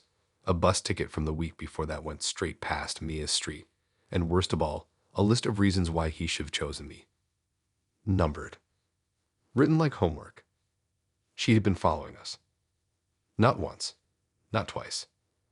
Multiple times. She knew Maya's car. She knew where she parked. She knew our usual places. She even wrote notes like he smiled at her too much today, and she is trying too hard. The officers arrested her right there behind the skip. She didn't resist. She just kept staring at me like she expected me to come over and help her. Like I was supposed to defend her. Like she didn't just slash another woman's tires and then crouch behind a skip waiting to watch me panic. When they put her in the back of the police car, she pressed her forehead against the window and mouthed something toward me. I didn't need to hear it to know what she said. She'd said it before. This isn't over. That night changed everything. Leah was shaken. I couldn't sleep. I kept replaying the idea that she wasn't planning to run. She wasn't planning to escape. She was planning to watch. She wanted to see the moment everything collapsed. She wanted to see me break.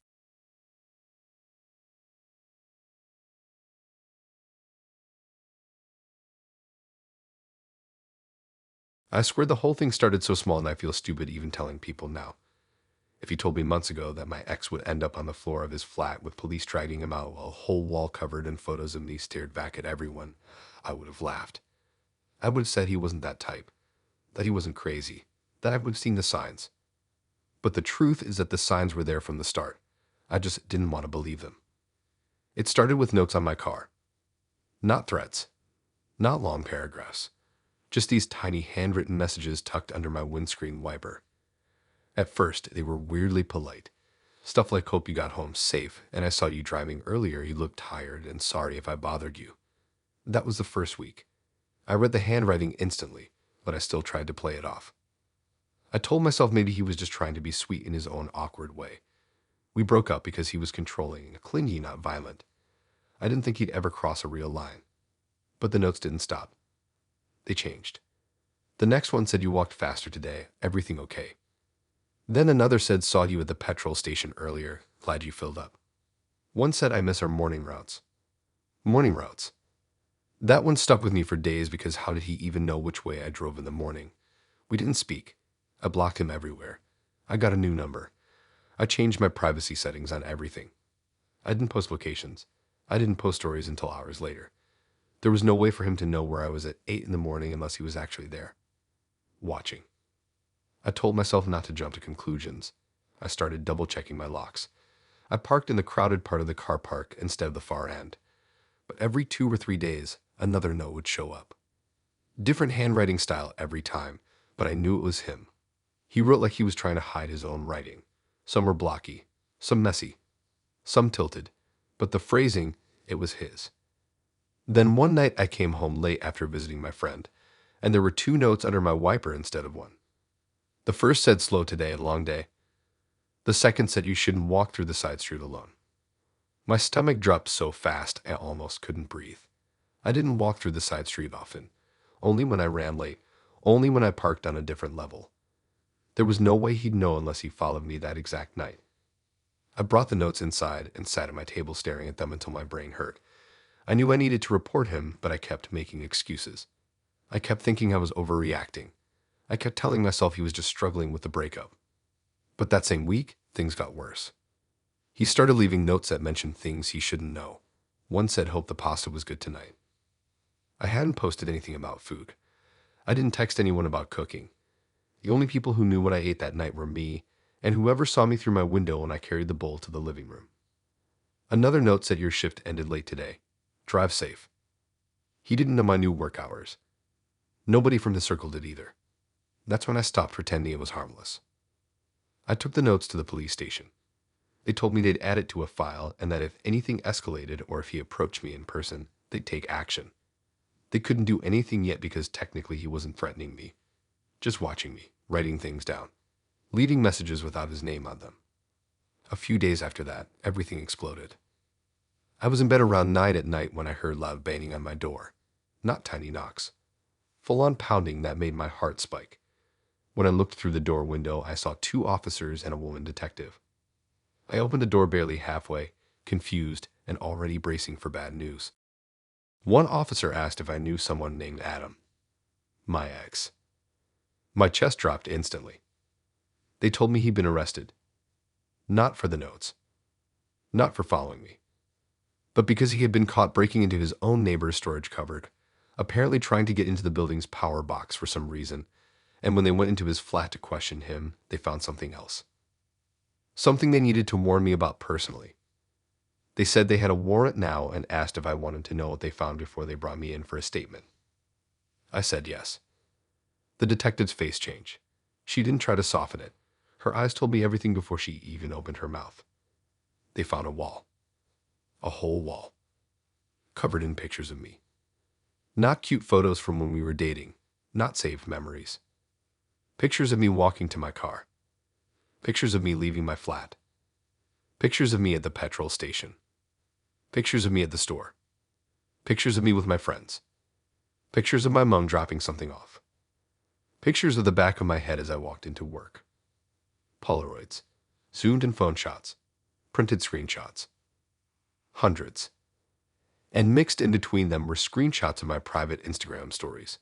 The ones only close friends could see. The ones he should not have access to. Pictures of my meals. My outfits. My little random posts. All printed, all pinned to the wall with thumbtacks like he was mapping out my entire life. They said there were arrows drawn between the photos, showing the order of my day. Lines marking my usual route. Notes scribbled under some like she looks tired today or stayed at shop longer than normal or parked on level 2 today. He was studying me. Not watching. Studying. Every single day. The detective said he had been collecting them for months. Months. He didn't just follow me. He tracked my routine like he was doing homework. He knew what time I left home, which direction I turned, which shortcuts I sometimes took, the exact windows I had opened, the exact nights I stayed out. They said he used a fake account to follow my private Instagram because he had memorized my old passwords and guessed my new one based on things from years ago. They asked if I wanted to see the photos. I said no. I couldn't. They asked if I wanted to come to the station that night or wait until morning. I said night. I didn't want to be alone in the flat where he clearly spent more time thinking about me than he ever did when we were together. The whole time I sat in the police car, I kept replaying the image in my head, a wall of my life, every angle, every moment, every step I took outside, printed and pinned like some kind of project he was proud of. The notes weren't the beginning. They were the first time he stopped hiding it. Everything inside me still twists when I think about the wall, the photos, the arrows. The way the detective said he was very calm when they arrested him, like he didn't see anything wrong. Like it made sense to him. Like I belonged on that wall.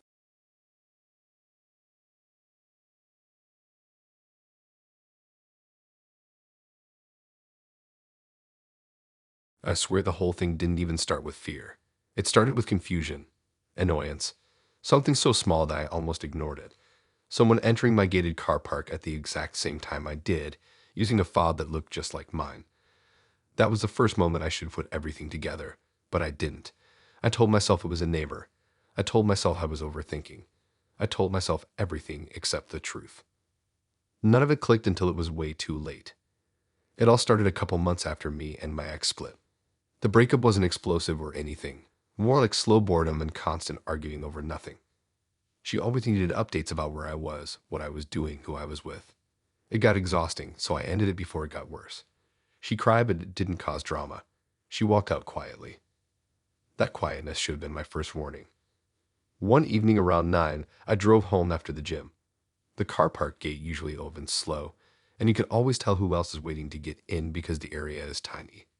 I scanned my fob, the gate started lifting, and right behind me a silver car rolled up way too close. I thought they were just impatient, but when the gate opened, they slipped in right behind me like they timed it perfectly. I didn't recognize the car. I didn't recognize the driver either. The tinted window didn't help. But they drove into the guest section and parked in a corner spot. I shrugged it off. Then it happened again the next night, and the night after. Each time the timing felt too perfect. Like they waited just far enough that I wouldn't see them, then sped up the second I scanned my fob. But I kept telling myself maybe they lived here and were just lazy with their own fob. It wasn't until the fourth night that I realized something wasn't right. This time, when I drove in, I stopped inside the gate and watched in my rear mirror. Sure enough, the same silver car rolled up just as the gate was closing. But this time, I saw the driver's arm stretch out of the window holding something.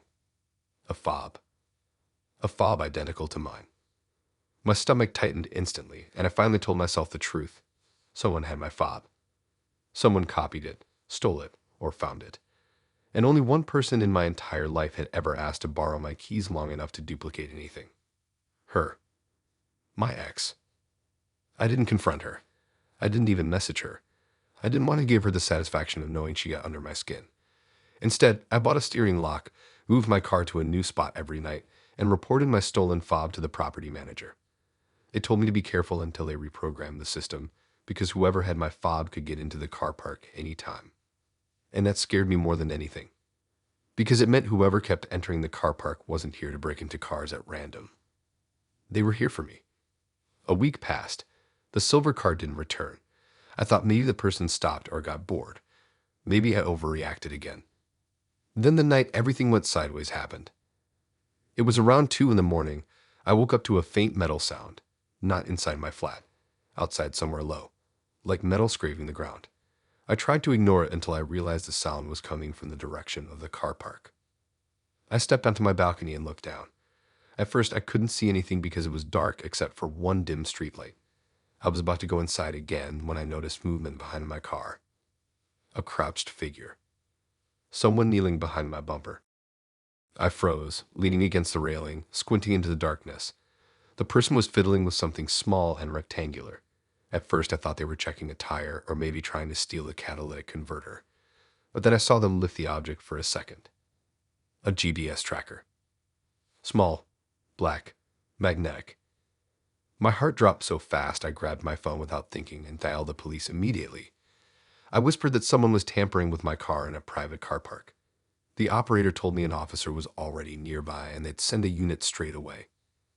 I stayed on the balcony watching, every muscle in my body tight. The person kept working under my bumper like they had done this before. Calm, slow, methodical, no rush. The whole thing got worse when the figure stood up slightly and I saw the hair. Her hair. My ex. She wasn't wearing a disguise or anything, just hoodie, jeans, trainers, like she was running an errand, like sneaking under my bumper with a GPS device at 2 in the morning was normal for her. The police arrived fast. 2 cars pulled up without lights, rolling in silently. The officers got out quietly and surrounded the gate. One walked into the car park slowly. Another came through the side door. A third came up behind the garage bins. Then someone shouted. She jerked up instantly and tried to run toward the exit, but another officer blocked her path. She stumbled back, hit her shoulder on a post, and dropped the tracker. When they grabbed her, she didn't fight. She just kept looking around wildly, like she was confused why this was happening, like she didn't understand this wasn't normal. An officer called up to my balcony and asked me to come down and identify her. When I got downstairs, she saw me and her face changed into this twisted mix of hope and anger. She kept saying she didn't mean any harm, that she was just trying to keep me safe, that she needed to know where I went because she didn't trust other people around me. She said it like she was the victim, like I caused her to sneak in here, like I made her crawl on the ground to attach a tracker under my car. When they searched her backpack, they found more things: gloves, wipes, duct tape, and another tracker. She planned it. She didn't come here on impulse. She came with supplies and backup options. The officer asked her how she kept entering the car park. She said she used the fob I borrowed. The fob I borrowed. Not the fob I stole. Not the fob I copied. The fob I borrowed. She fully believed she had the right to take it, copy it, and use it anytime she wanted. She admitted she'd been entering the car park for weeks, watching me. not touching anything yet, just watching. She waited for the right moment, and tonight was supposed to be that moment. She wasn't here to vandalize anything. She was here to track me forever. They arrested her on the spot. She didn't cry. She didn't apologize. She didn't act sorry at all. She kept staring at me like she was disappointed, like I betrayed her. When they drove her away, I looked down at the tracker lying on the ground next to my tire. The thought that she had crouched behind my car at night, entering through a gate she shouldn't even have access to, made me feel sick. She didn't want to find me. She wanted to follow me. Everywhere.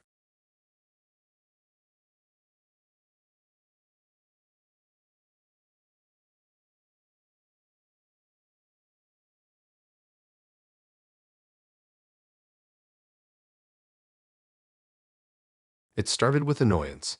I woke up thinking my phone was glitching, not thinking my ex was outside my parents' house in the middle of the night like some messed up shadow. If someone told me months ago that the Ring camera would catch him trying to get through the side gate with both hands shaking, I would have laughed. I thought he was clingy, dramatic, emotional. Yeah, but dangerous. Never crossed my mind. The morning it all happened, I woke up to 30 missed calls. Not one, not five, 30. All from the same number. His. I stared at my screen so long the notifications blurred. There were 6 voicemails too, but I didn't even play them.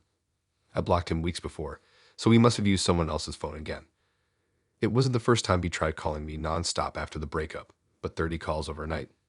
That was new. That felt different. I told myself it was just another one of his emotional episodes and threw my phone across my bed because I didn't want to deal with it. I thought that was the end of it.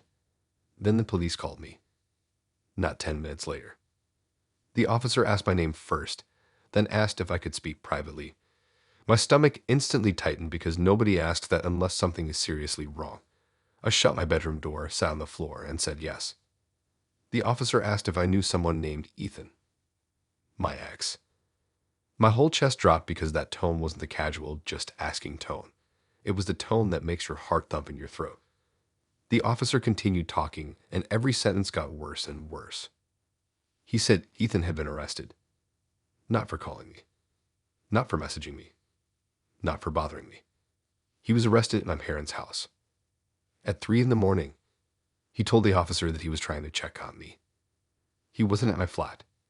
He wasn't outside my job. He was at my parents' place. The house I grew up in. The house he only visited twice in his life.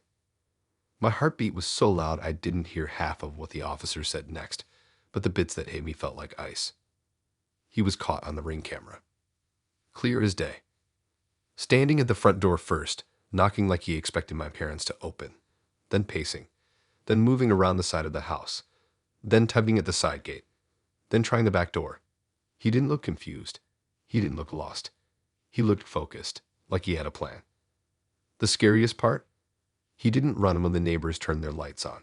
He just froze, stared into the Ring camera like he was trying to see through it, then whispered something they still haven't told me. When the officers showed up, he didn't struggle. He didn't cry. He didn't deny anything. He just said he needed to make sure I was okay. But I wasn't even there. I was at my flat across the city. I asked the officer why he went to my parents' house.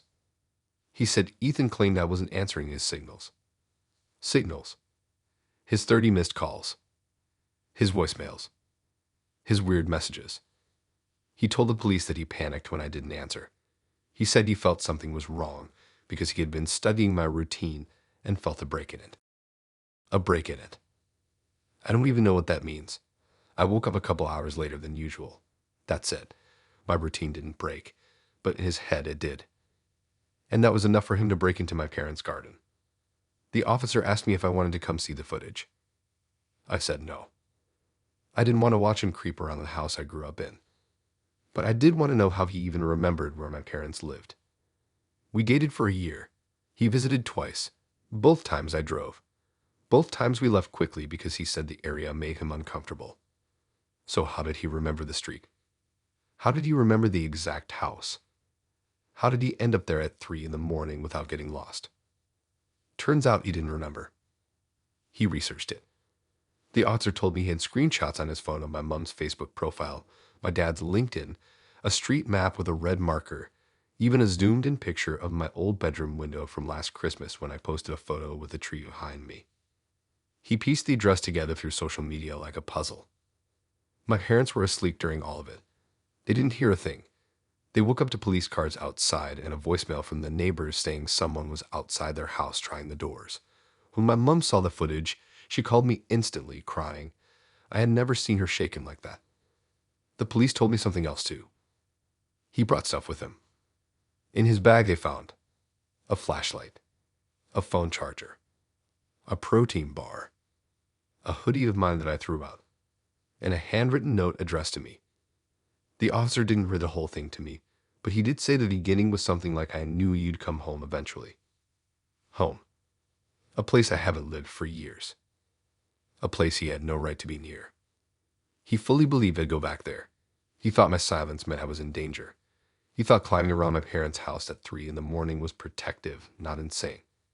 And the most disturbing part, he kept checking the Ring camera during it. Just staring into it like he wanted me to see him. Like he wanted me to wake up, watch him, and feel guilty for ignoring his calls. When the police took him in, he told them he didn't mean any harm. He said he only wanted to reconnect before things got worse. He said he felt responsible for me. Responsible. Like he owned me. Like he had the right to check where I slept. Like I owed him an explanation for not waking up and calling him back at 2 in the morning. I didn't sleep that night. Every knock, every car passing outside made me jump. I kept imagining him staring into the Ring camera, whispering, moving around the back door, thinking he was doing something helpful. My parents spent the next few days checking the locks 3 times each before bed. My mom left the hallway light on. My dad installed extra cameras. They still look out the window whenever the dog barks. Because he didn't just cross a line. He stepped into a whole different world. A world where he thought watching me wasn't enough. He needed to watch my family too.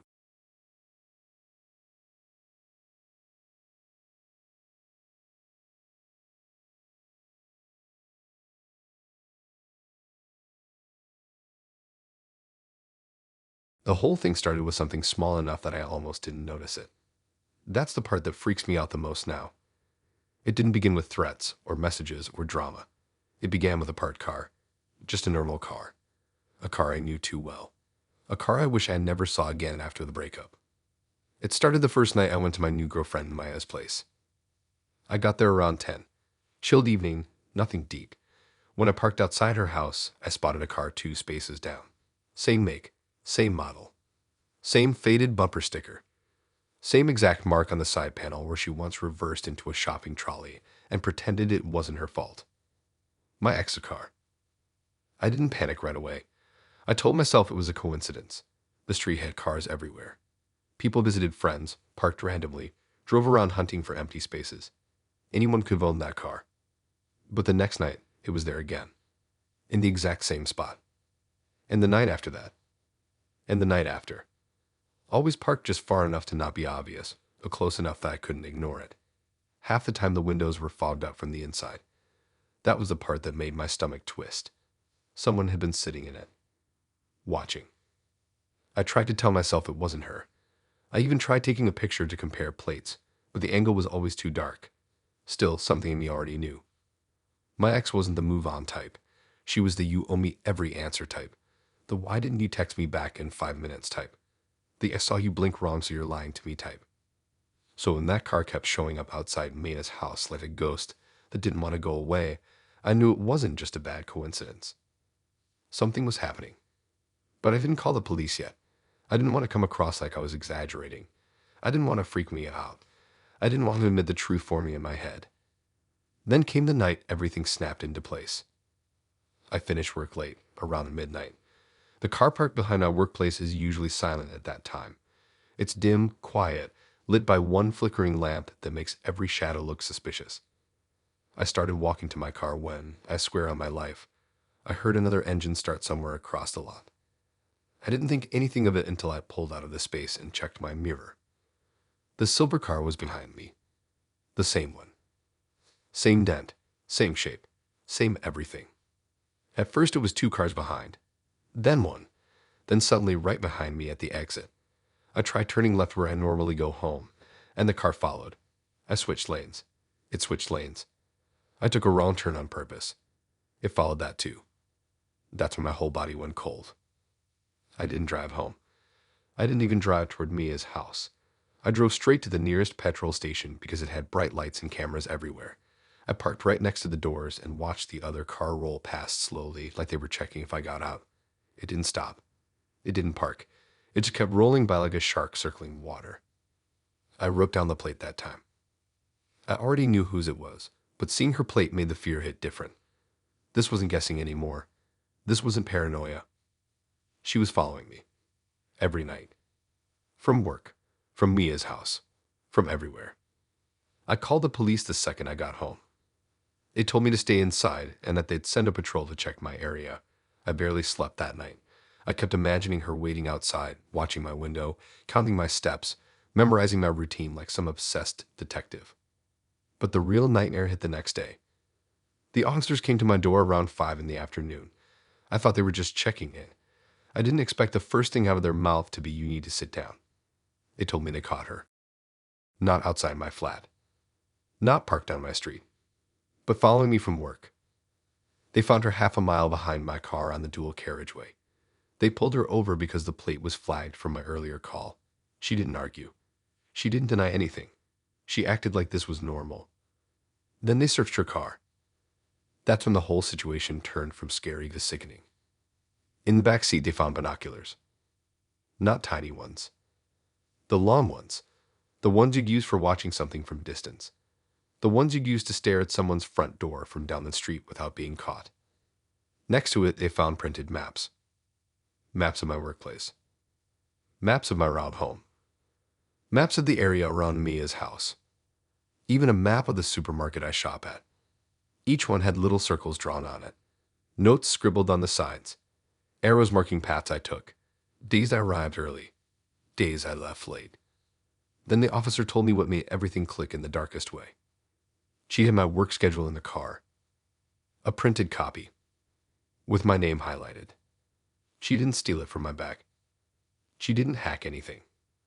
She got it from a staff bulletin board. One of her friends still worked there, and she asked to borrow it. She told the police she just needed it so she could predict my routine better. Predict my routine. Those words made my throat tighten. It wasn't random. It wasn't emotional. It wasn't panic.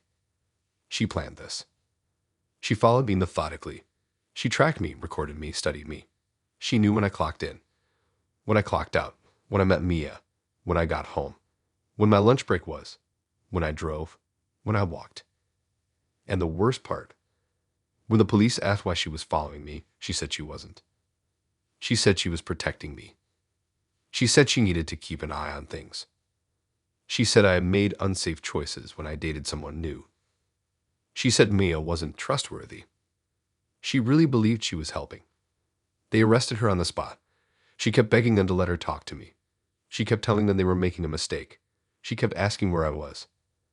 The officers told me to stay inside until everything was processed, and I swear even after they left, I kept checking through the lines like she might somehow appear again.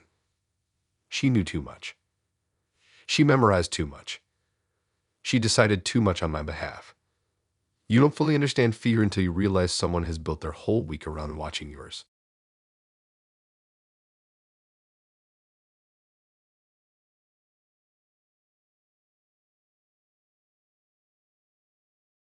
I swear this whole thing still feels fake when I think back on it. Like something I watched in a horror movie or heard in a long story time, not something I actually lived through. Because when everything started, it didn't feel scary. It felt annoying, odd, the kind of thing you joke about to your friends, not realizing you're basically warning yourself.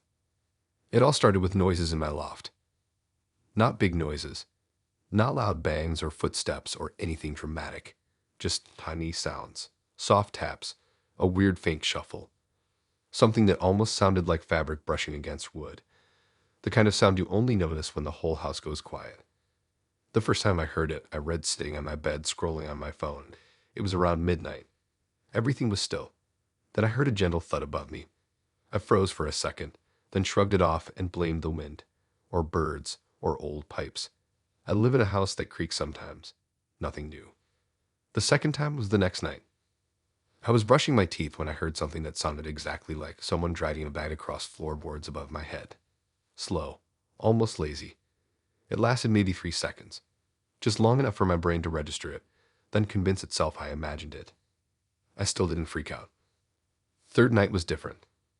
I had just turned off the lights and was about to fall asleep when I heard it again, but this time it wasn't distant. It sounded like someone shifting their weight. Not a creak, not a crack, an actual shift. Like someone crawling a bit. Something in my chest tightened, but I still told myself it was a rat or a bird or whatever excuse would let me sleep. I didn't want to think about anything worse, but the truth was already forming in the back of my mind. It just took the fourth night to make it real. This time I woke up at around 3 in the morning, not from a nightmare, not from a sound, just sudden wide-awake panic that made no sense. I lay still listening. My room was quiet. My house was quiet. Then I heard breathing. Above me. Slow, heavy, human. Not animal, not pipes, not imagination. Someone was in my loft. My entire body went cold at the same time. I didn't move for a whole minute. I didn't even breathe properly. I just lay there staring at my ceiling like it was going to crack open. When the breathing stopped, I grabbed my phone with shaking hands and called the police immediately. Not texting, not thinking, not hesitating. I whispered to the operator that someone was in my loft and I was scared to move. She told me to go into a room I could lock and stay there until officers arrived. I slowly got up, tiptoeing out of my room like every sound I made would wake whatever was above me. I locked myself in the bathroom and sat on the floor shaking so hard I could barely hold my phone. Less than 10 minutes later, I heard the officers knocking. When I opened the door, they were already inside the house, checking the living room, the kitchen, every room on the ground floor. Then one of them asked where the loft hatch was. I pointed up at the ceiling in the hallway. He pulled down the hatch and pushed his flashlight in. I heard him stop moving. Then he said something into his radio. Everything after that felt like a blur. 2 more officers came in. One climbed up. One stayed below. They both had torches and batons ready. I could hear them shifting things around up there, whispering, moving slowly. Then one of them shouted, "Got him." My heart stopped. When they dragged him down the ladder, I swear my legs almost gave out. It was my ex. Hair messy, putty dusty, face pale like he hadn't slept properly. He wasn't scared. He wasn't angry. He wasn't even struggling. He looked calm. Too calm. The kind of calm that made everything 10 times worse. The officer who climbed down after him was holding a blanket, a bottle of water, an empty food wrapper, and a small cushion. He had been sleeping up there, inside my loft, above my bedroom. The officer told me he hadn't just come tonight. He'd been staying there. For 2 nights. 2 whole nights. While I slept under him. While I cooked. While I showered. While I watched TV. He was up there quietly listening. Waiting. They asked him what he was doing. Why he broke in. Why he was hiding. His answer made my skin crawl so badly I felt sick. He said he was waiting for me to be alone and calm enough to talk. Alone and calm enough. Like I was some prize he could claim when the timing felt right. I couldn't even look at him. I stood behind one of the officers because every time he tried to meet my eyes, he smiled, like he was relieved I finally knew he was there. The police searched the loft and found more things. A little notepad where he wrote times I left the house, times I returned, times I turned off the lights. Notes like she seems upset tonight and she went to bed earlier. He was studying me like I was a routine, not a person. One officer said the part that broke me the most. He got in through the back window. The tiny bathroom window.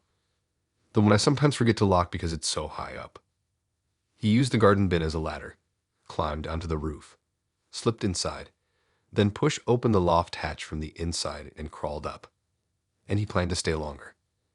They found another blanket, more water, more snacks, like he set up a little hideout. When they took him outside, he kept twisting back to look at me, saying he wasn't doing anything wrong, that he was helping me, that he wanted to be close again. He said he knew I wouldn't answer him, so this was the only way to break the barrier. Break the barrier. My hands shook for hours after the police left. I kept staring at the loft hatch, imagining him up there, lying still in the dark, listening to everything I did, listening to me breathe, listening to me sleep, listening to the quiet moments I didn't even think were noticeable. I didn't go back into my room that night. I stayed in the living room with every light on. Because the worst kind of fear isn't someone banging at your door. It's realizing they were already inside. Above you. Waiting.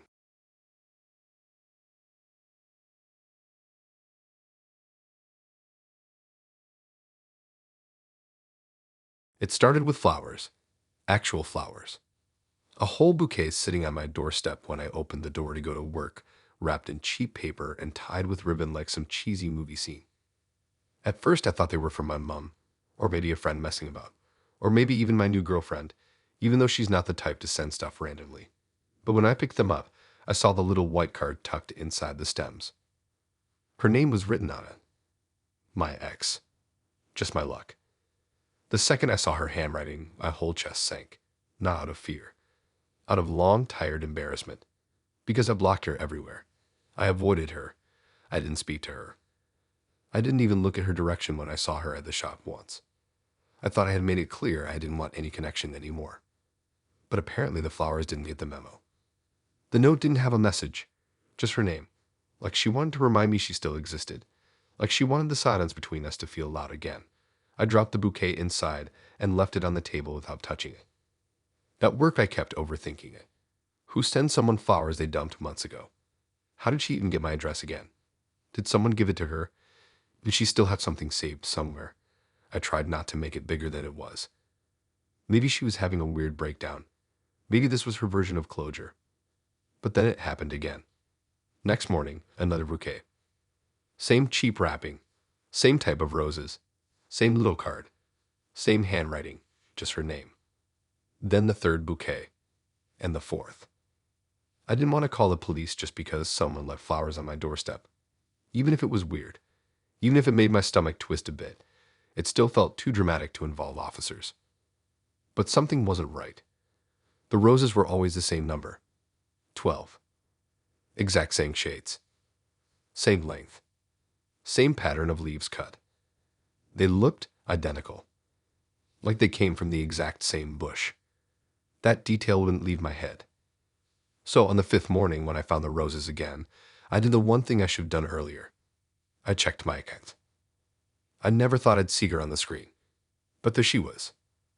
At 4 a.m, creeping through my back garden like a shadow, wearing all black, hood up, shoes muddy, holding scissors in her right hand. Not normal scissors, actual garden shears.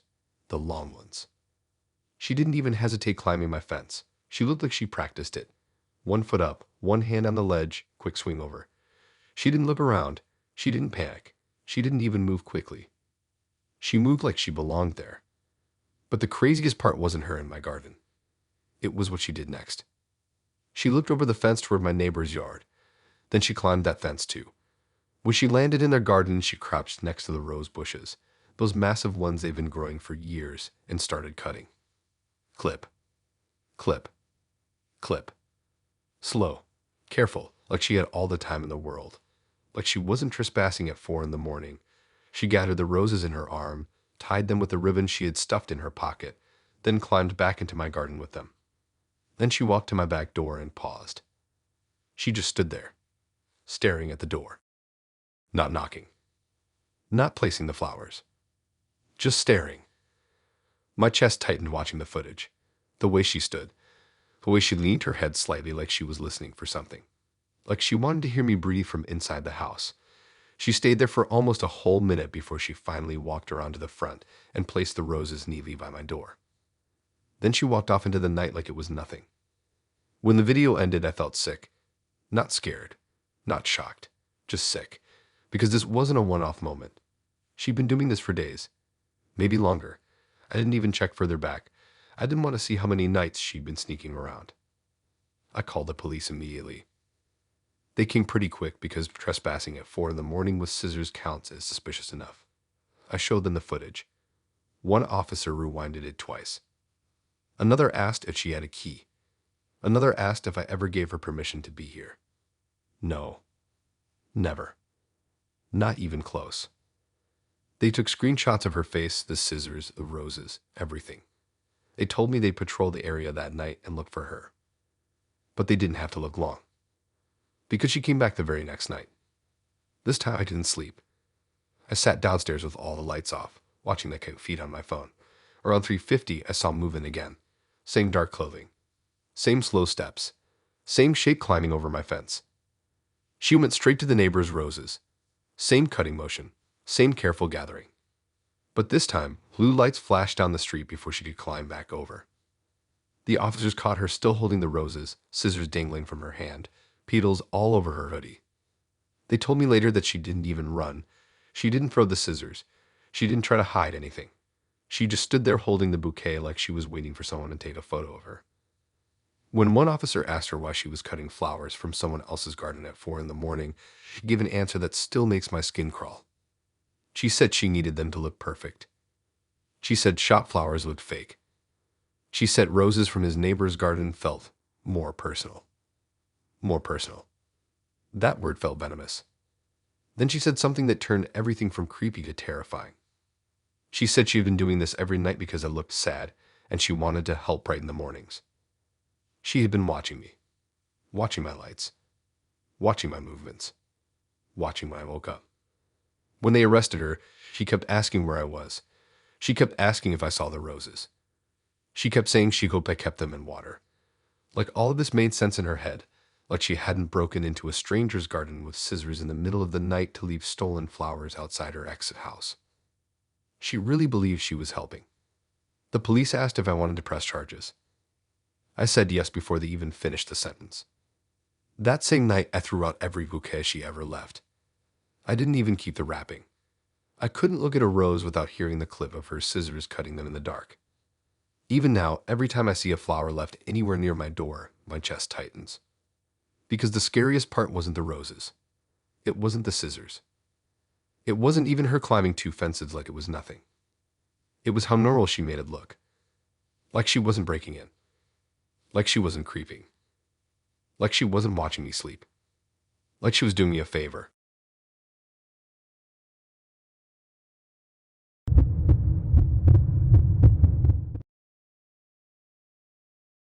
He was clingy, yeah. Emotional, yeah. Dramatic, yeah. But dangerous? Controlling to the point of delusion? I didn't see it coming at all. It started with little comments from my friends. Stuff that sounded like jokes at first. One girl messaged me saying she heard I moved back in with him. Another asked how things were going between us again. Someone else told me he mentioned we were working things out. I thought it was a misunderstanding. I told everyone the same thing. I hadn't spoken to him in months. I hadn't even bumped into him. I ignored him completely. There was no universe where I would ever move back in with that guy. But the messages kept coming. Someone said he told him I was staying at his place most nights. Another said he bragged about us rebuilding everything. Someone else said he was planning our future again. It freaked me out, but I brushed it off because people say weird stuff after breakups. Maybe he was embarrassed. Maybe he was lying to save face. Maybe he was still in denial. As long as he didn't bother me, I didn't care what fantasy he wanted to live in. Then things escalated in a way I never predicted. One night after work, I walked into the car park, tired from a long shift and just wanting to go home. The car park is small, barely lit, and always quiet. My car was parked in its usual spot near the exit. Except, another car was parked directly behind mine. Not next to it. Not in the space. Directly blocking it in. His car. My stomach dropped instantly because I knew that car. I read the dent on the side. The cracked number plate frame. The stupid hanging air freshener that used to make my whole head hurt. He was leaning on his bonnet, arms crossed, watching the entrance like he was waiting for someone. Waiting for me. The second he saw me, he brightened like we were in some romantic reunion scene. He actually smiled like I'd walk over and hug him. I froze. Not because I missed him. Because something in his face looked different. Off. Like he was convinced this was normal. I didn't walk over. I didn't say anything. I turned around like I was going to get help. But he rushed forward and blocked me. He kept telling me he was here to pick me up. He said he got worried when I didn't come home last night. He said he didn't understand why I was acting confused. He said I always got tired after work, so he came early. Home. As in his house. The house I hadn't stepped foot in for half a year. I told him to move his car. I told him I needed to leave. I told him I wasn't getting in his car and I wasn't speaking to him. But he planted himself there like a brick wall and said I was overreacting again. Like this was some normal couple argument. Like blocking me from leaving was fine. When I tried to walk around him, he stepped in front of me. When I tried to squeeze past, he grabbed my arm gently like he was guiding me somewhere, then got offended when I pulled away. He started raising his voice, not shouting, just loud enough that it echoed off the concrete walls. He kept saying he didn't get why I was acting like this when we lived together. He said he told everyone we were good again, that I was coming home soon anyway, that he knew I was only acting out because I was tired. That sentence made something inside me snap. I told him loudly enough for anyone nearby to hear that I didn't live with him, that I hadn't spoken to him, that he needed to move his car right now. He didn't move. He didn't even blink. He just stared at me like I was the one who didn't make sense, like I was rewriting reality, like he genuinely believed his own story so deeply that he looked confused I wasn't playing along. I backed away and pulled out my phone. That was when he raised his voice for real. He stepped right in front of me, almost chest to chest, blocking my exit. He kept saying he didn't want to fight. He kept insisting we just talk. He kept repeating that he was taking me home, and if I didn't want to talk here, we talk in the car. That's when I called the police. He tried to grab the phone out of my hand, but I backed up fast. He kept pacing around my car like he was guarding it. He kept blocking any path I tried to take. He wouldn't let me near my door. He wouldn't let me walk toward the entrance. He wouldn't let me leave. 2 officers arrived within minutes. The second they saw the way he positioned himself between me and the exit, they stepped in fast. One officer asked him to move his car. He refused and said he wasn't leaving without me. He said I was his passenger. He said I lived with him. When the officer asked him my address, he gave them his address. When they asked him my birthday, he got it wrong. When they asked how long I lived there, he said months. When they asked where I slept the night before, he said, in our room. I kept telling the officers I hadn't even spoken to him, that he was lying, that I barely even saw him around town. But he kept interrupting and telling them I was just moody. He actually said moody. Like the reason I wasn't going home with him was because I was irritated, not because he was blocking me like a complete psycho. Eventually, the officers realized he wasn't going to move or calm down. They told him he was obstructing, harassing, and refusing lawful instruction. When they reached for him, he panicked, not scared, not apologetic, but offended. He kept asking why I was doing this. He kept telling them he was helping me. He kept insisting he wasn't stalking me. They detained him right there between our cars. He still wouldn't stop talking. He kept twisting around to look at me, still confused, still convinced we had some shared reality I'd abandoned. He said I'd come back home soon. They took him away, still muttering that sentence. I stood there shaking, staring at the space his car had blocked. Later that night, one of my friends messaged me again. She said he told everyone I was just staying with my parents temporarily. He built a whole story, a whole fake world, and he lived in it months before the police ever knew.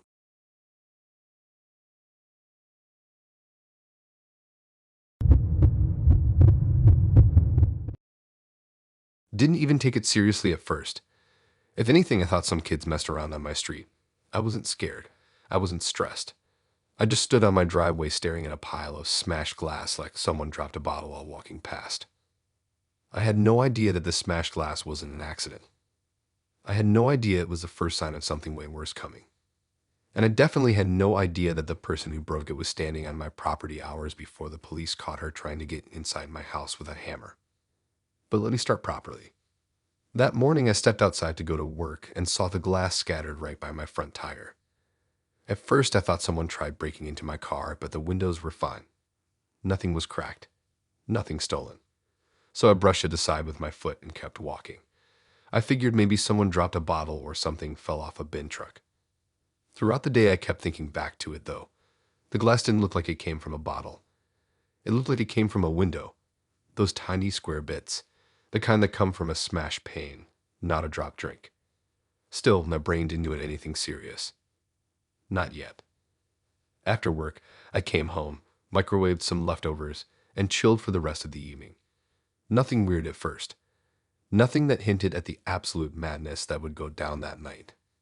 Around 1 in the morning, I heard something outside. Not a loud bang, not screaming, just this weird muffled tapping sound, like someone gently knocking but trying not to make it obvious. I paused my show and listened. The tapping continued, steady and slow. My room faces the back, so I couldn't see anything from the window without leaning out. I didn't want to do that. The sound was so faint that part of me thought I imagined it. But after a few minutes, it happened again, this time slightly louder. I grabbed my phone, opened the Keck app, and checked the camera feed for the side of the house. The footage loaded, and my whole chest tightened. There was someone standing right next to my kitchen window. Hunched down. Put up. Moving slowly. Then I saw something glint in their hand. A tool. A hammer. My breathing stopped for a second because it didn't feel real. I zoomed in, and even though the angle wasn't perfect, I recognized her instantly. My ex. She wasn't panicking. She wasn't drunk. She wasn't crying or flustered. She looked focused. She held the hammer in one hand and kept pressing her ear to the window, as if listening for movement inside, like she was trying to time something. My stomach flipped. I called the police immediately. While I was on the phone, the tapping got louder. They weren't taps anymore. They were little test hits. Metal gently knocking glass. She was checking the strength of the pain. I crouched behind the sofa, out of sight. I didn't move. I didn't speak except to whisper my address into the phone. The operator told me to stay inside with the doors locked until officers arrived.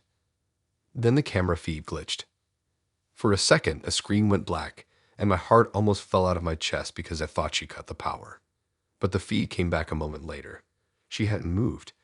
She was still right there, staring at the frame of the window, hammer raised slightly like she was about to test another spot.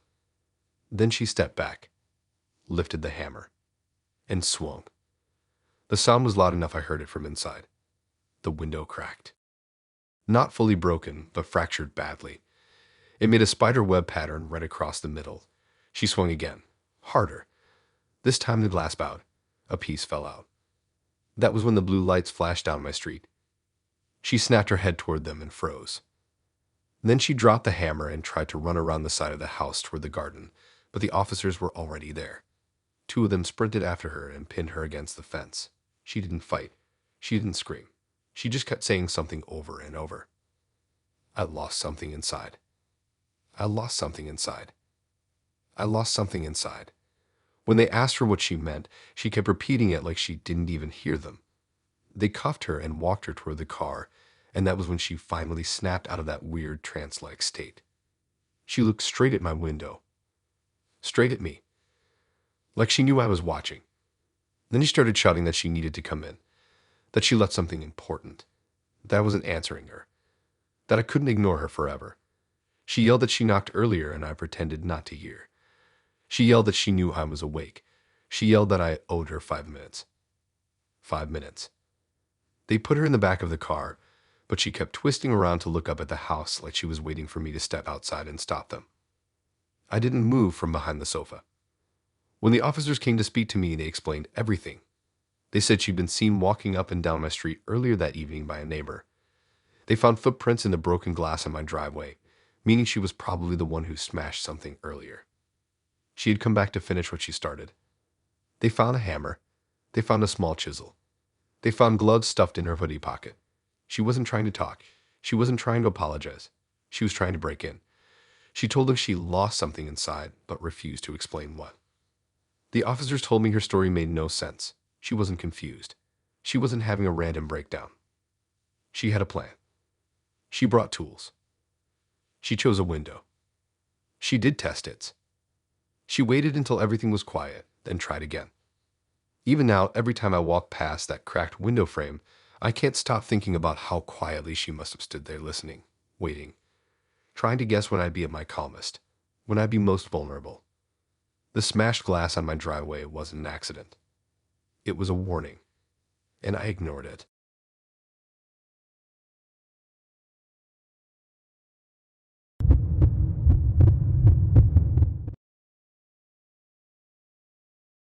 I swear the very first time I noticed his car across the street, I didn't even think anything of it.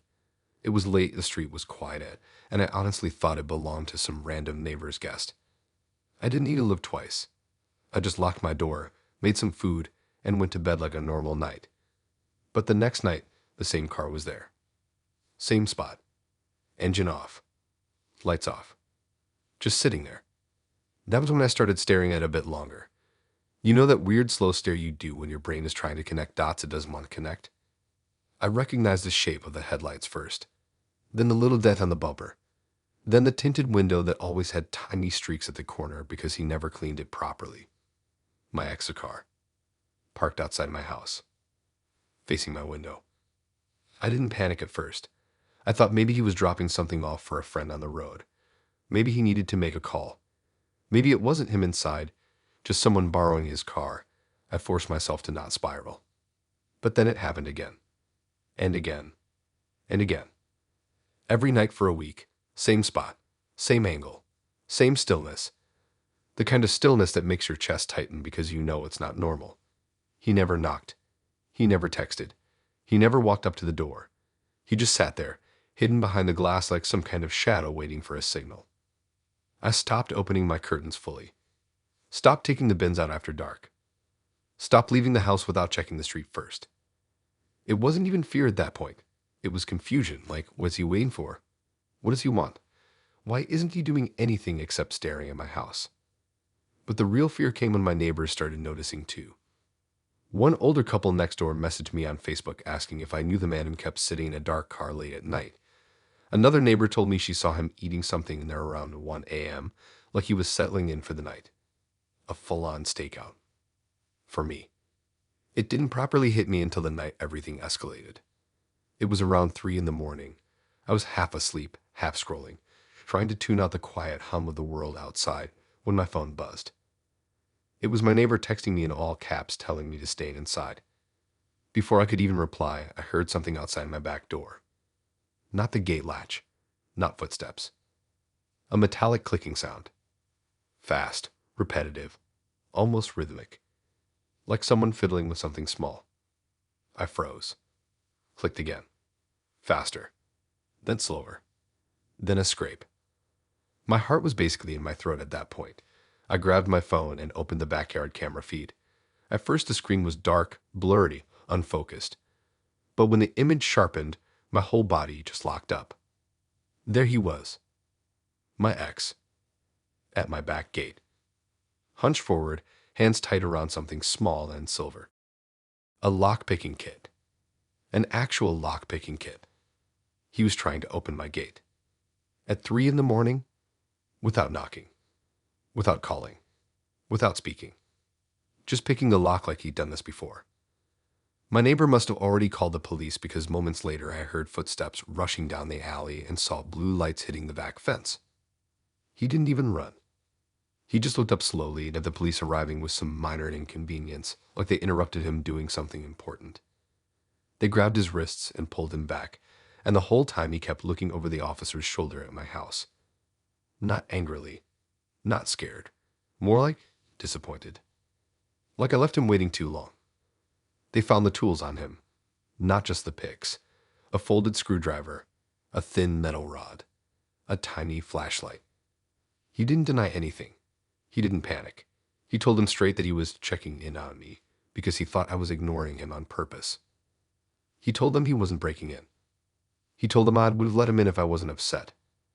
He told them the lockpicking kit was only because he didn't want to wake me. When they asked why he sat in his car across the street every night, he said he was watching over me. Watching over me. As if parking for hours facing my house like a predator was some sweet protective gesture. One of the officers came to speak to me after they detained him. He asked if I ever gave my ex permission to be here. I said absolutely not. He asked if I had any idea how long this was going on. I said I thought a week, maybe more. Then he told me something that made it even worse. Apparently the neighbors had seen him trying the gate on other nights. He didn't just try once. He tried multiple times. Always quietly. Always the same way. Always stopping before anyone noticed. Except tonight, he got caught. The officer said my ex told him he was waiting for the right moment. He said he didn't want to scare me, so he waited night after night for me to be calm enough to let him talk. Calm enough. That was the same twisted thing he kept repeating after they cuffed him. Like I was the unreasonable one for not letting my uninvited ex pick my lock at 3 a.m. The police took him away. My neighbors watched from their windows. I stood in my kitchen staring at the blurry backyard footage, replaying the way he crouched at the gate, slowly trying to break in like he was opening a treasure chest. He never spoke to me. He never messaged me. He never knocked. Because in his head, breaking in quietly was normal. Sitting in his car for hours was normal. Picking my lock was normal. And the scariest part, he never looked scared. He looked patient. Like he'd been waiting for this. Like he wasn't done.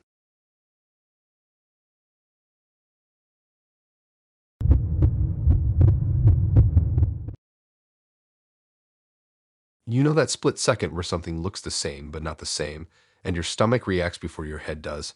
That's exactly how it felt, like walking into a memory someone else edited. My bed was moved. Not by a few inches, fully to the opposite wall. My lamp was on the floor, unplugged. My wardrobe doors were open even though I always keep them shut. And the weirdest part, my shirts were color sorted.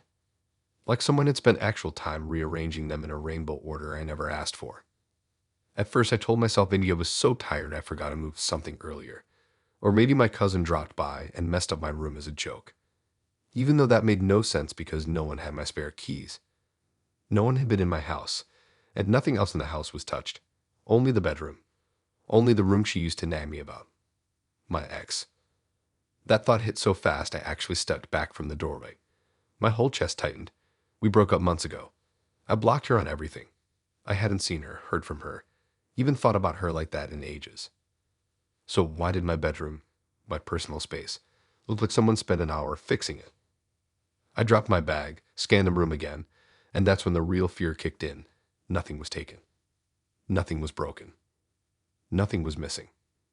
It looked like someone came in not to take, but to arrange, reorganize, curate. That scared me more than anything else could have. I went straight to the living room, grabbed my laptop, and pulled up my cat feed. I have cameras pointing at the front door, the living room, the back door, and my bedroom window. The front and back showed nothing. Living room empty. Then I checked the bedroom window cam. At first it looked pitch black. Then around 7 in the evening, the motion alert popped up. Someone climbed in. A small figure, hoodie up, quiet, controlled, moving like they knew exactly where to place their hands. The second she turned enough for the camera to grab her profile, my stomach dropped so hard I actually felt dizzy. Her. My ex. She didn't hesitate, didn't pause, didn't look around like she was breaking in. She walked straight to my bed frame, put her hands on the wood, and pushed it across the room like she planned this. Then she lined up the pillows. Then folded my blanket. Then opened my wardrobe and went through my shirts like she was shopping. She looked comfortable. Familiar. Like she belonged there. Like she lived there. Watching her walk around so calmly made my skin crawl because she didn't seem afraid of being caught. She wasn't rushed. She wasn't panicked. She wasn't cautious. She was resetting the room. Curating it. Fixing it. I called the police immediately. They told me to wait outside until officers arrived. I didn't even go near the bedroom again. I stood by the front door staring at the latch she used on the window. The same latch she used to play with when we were still together. The same one she used to say was too easy to remember. She memorized it. The officers arrived fast. I showed them the footage. They watched her climb in with this uneasy expression, like they were trying to decide whether this counted as a break-in or something stranger. They asked if I knew where she lived now. I gave them her building address. They said they'd go check. I stayed outside because the idea of going back into my bedroom made my skin feel like it was crawling. I felt like every corner of the room had fingerprints that didn't belong there. 30 minutes later, one of the officers called me. They found her. Not hiding. Not running. Not acting guilty. She was standing outside her building entrance, leaning against the wall looking bored. They asked her where she'd been earlier. She said his place. Like it was normal. Like it was routine. Then they asked why she broke in through my window. Her answer made the officer stop mid-sentence. She said she wasn't breaking in. She said she was fixing the energy of the room. fixing the energy. She said she felt pulled to adjust things. She said she knew my room wasn't right. She said she was trying to restore balance. She said she didn't steal anything because she wasn't there to take. She was there to heal. She said the bed felt wrong. She said my shirts felt cluttered. She said the lamp interfered with the atmosphere. She talked like she was an interior decorator sent by the universe. When the officers pressed her harder, she said something that made my whole chest tighten when they repeated it to me. She said she didn't need permission because she already lived there in spirit. Lived there in spirit. Then she said she would keep coming back until the room felt peaceful again.